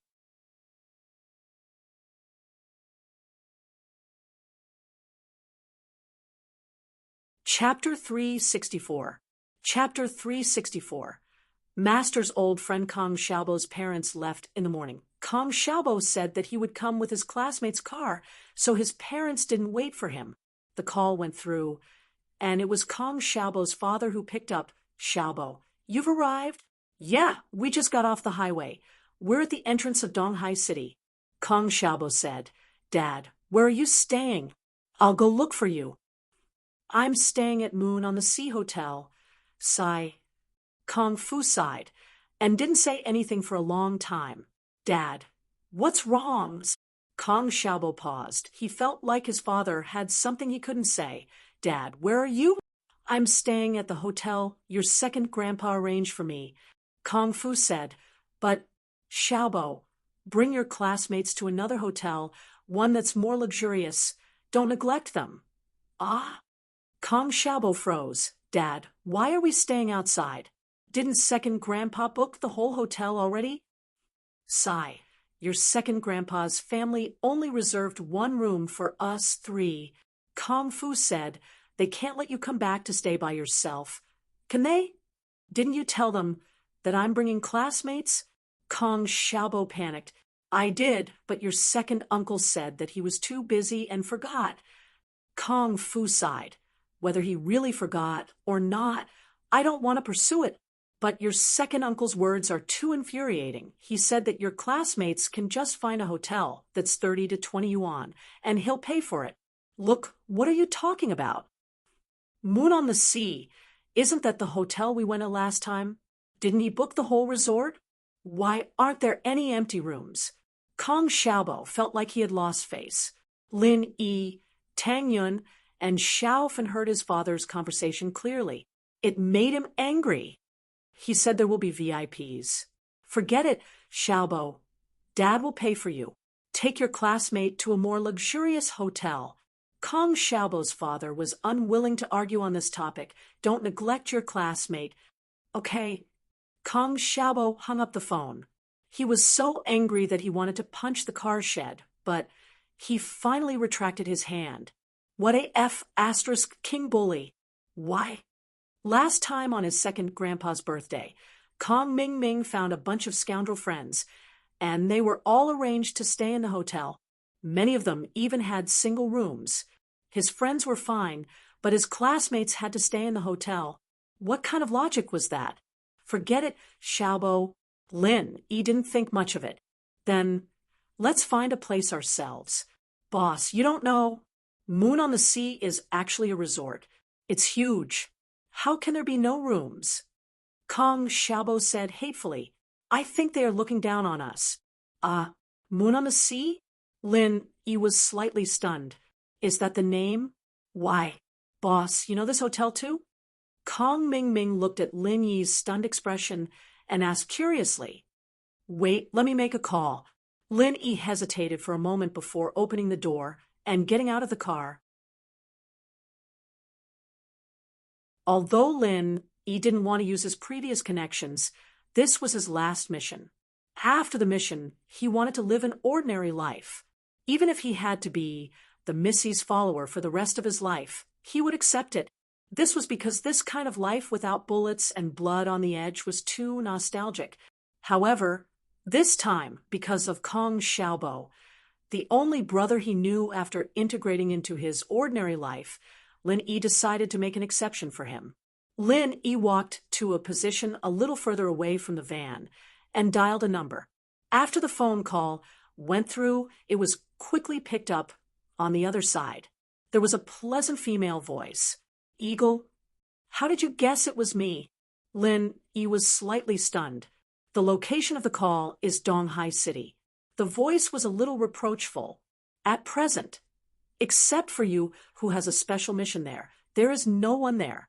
"Oh," as expected of the princess of the hacker world. Lin Yi smiled bitterly. "You can immediately know my location. Even if I don't know your location, I can still deduce that your phone number belongs to Song's Han." Princess snorted lightly. "Locating your location is just a confirmation." "Fine, I admit I'm not good at computers." Lin Yi surrendered. "I have something to ask you. Is the Moon on the Sea Hotel in Donghai operated by our people? I think I saw it on a PDA before." "Where's your PDA?" Princess didn't answer, but asked in return. "My old man took it to play games." Lin Yi sweated. "And he said this mission is not dangerous, so he doesn't need that thing." "Play games?" Princess was obviously speechless, but she didn't have the right to criticize old Lin. She could only pretend not to hear. "It's operated by our people." "Okay, give me the contact number of the person in charge," Lin Yi said. "His contact number is—" The princess gave him the contact number. "Okay, then I'll hang up first." Lin Yi noted down the contact number. "Don't you have anything else to say to me?" Princess asked in return. "What else?" Lin Yi was stunned. "Goodbye." Before Lin Yi could say anything else, the call was already hung up. Looking at the phone being hung up, Lin Yi smiled helplessly. This girl, what's wrong with her again? What Lin Yi didn't expect was that the owner of the Moon on the Sea Hotel in Donghai was not only one of his people, but also an old friend of his master. Although they hadn't met before, he had heard his master mention this person more than once. Lin Yi followed the contact number provided by Princess and dialed his number. "Hello, who are you looking for?" After the call was connected, a deep male voice came from the other side. "Uncle Tian," Lin Yi asked tentatively. "You are—" The man who was addressed as Uncle Tian was not sure who this person was. "I am Lin Yi." Lin Yi said his name. On the other side of the phone, Uncle Tian was stunned. He fell silent, as if digesting the name. After a while, he asked tentatively, "Boss last disciple?" "That's me," Lin Yi said. "Please tell me your code name and password in the organization." Uncle Tian was obviously a cautious person. "Eagle, password is—" Lin Yi said a code that was a combination of numbers and English.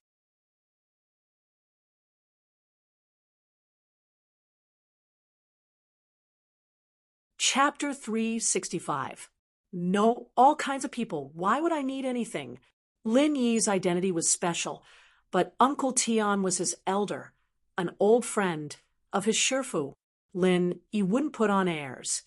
"Uncle Tian, I need your help with something." "Just say it." Uncle Tian was a little angry.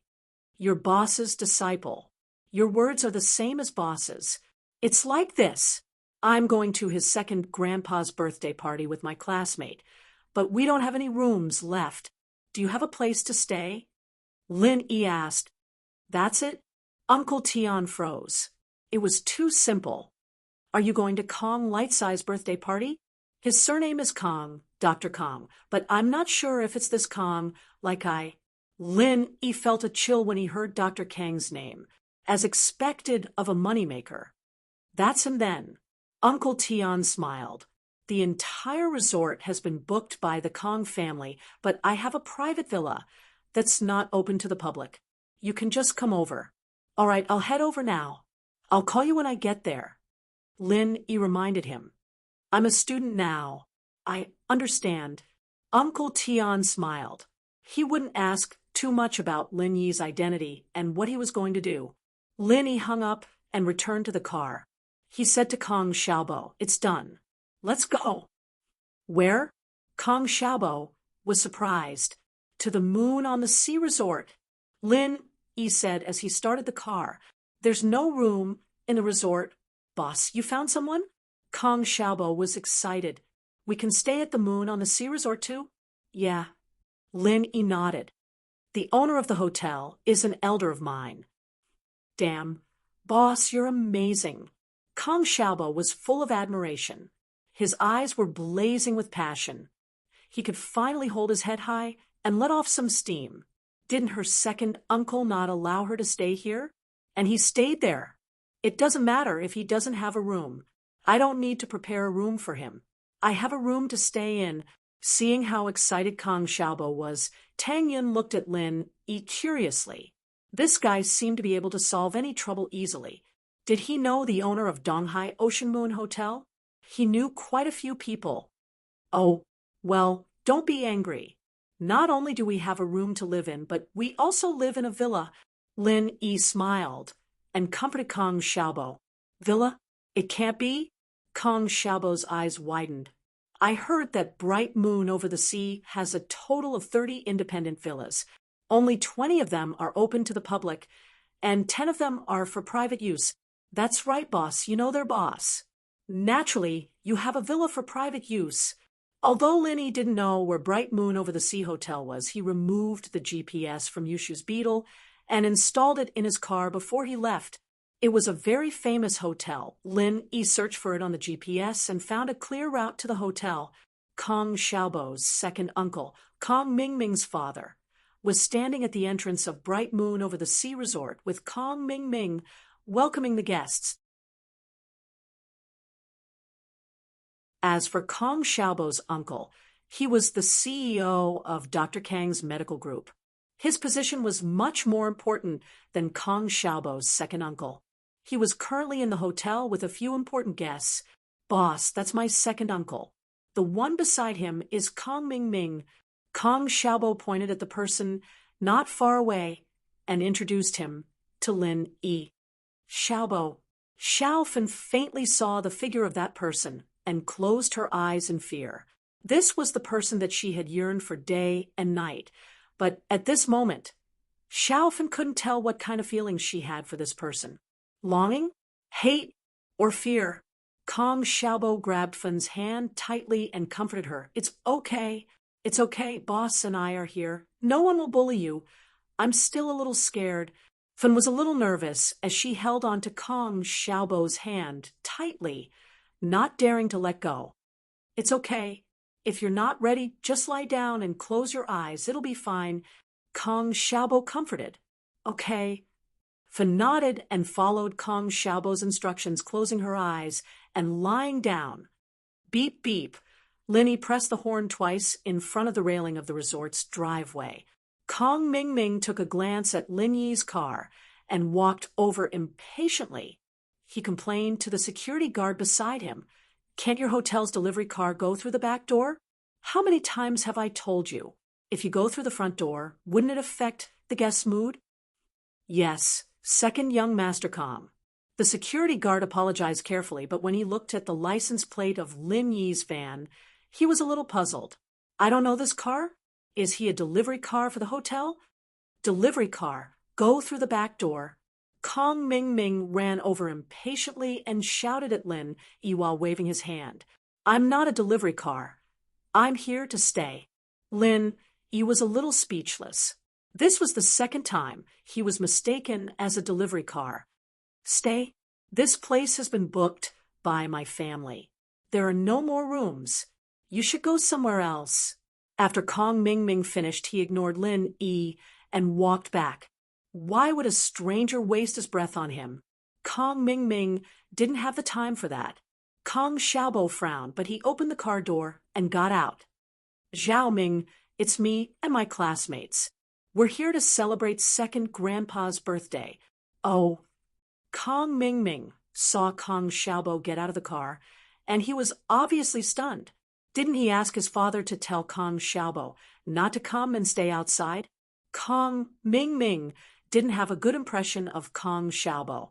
At his grandpa's birthday party, Kong Xiaobo didn't give him any face at all.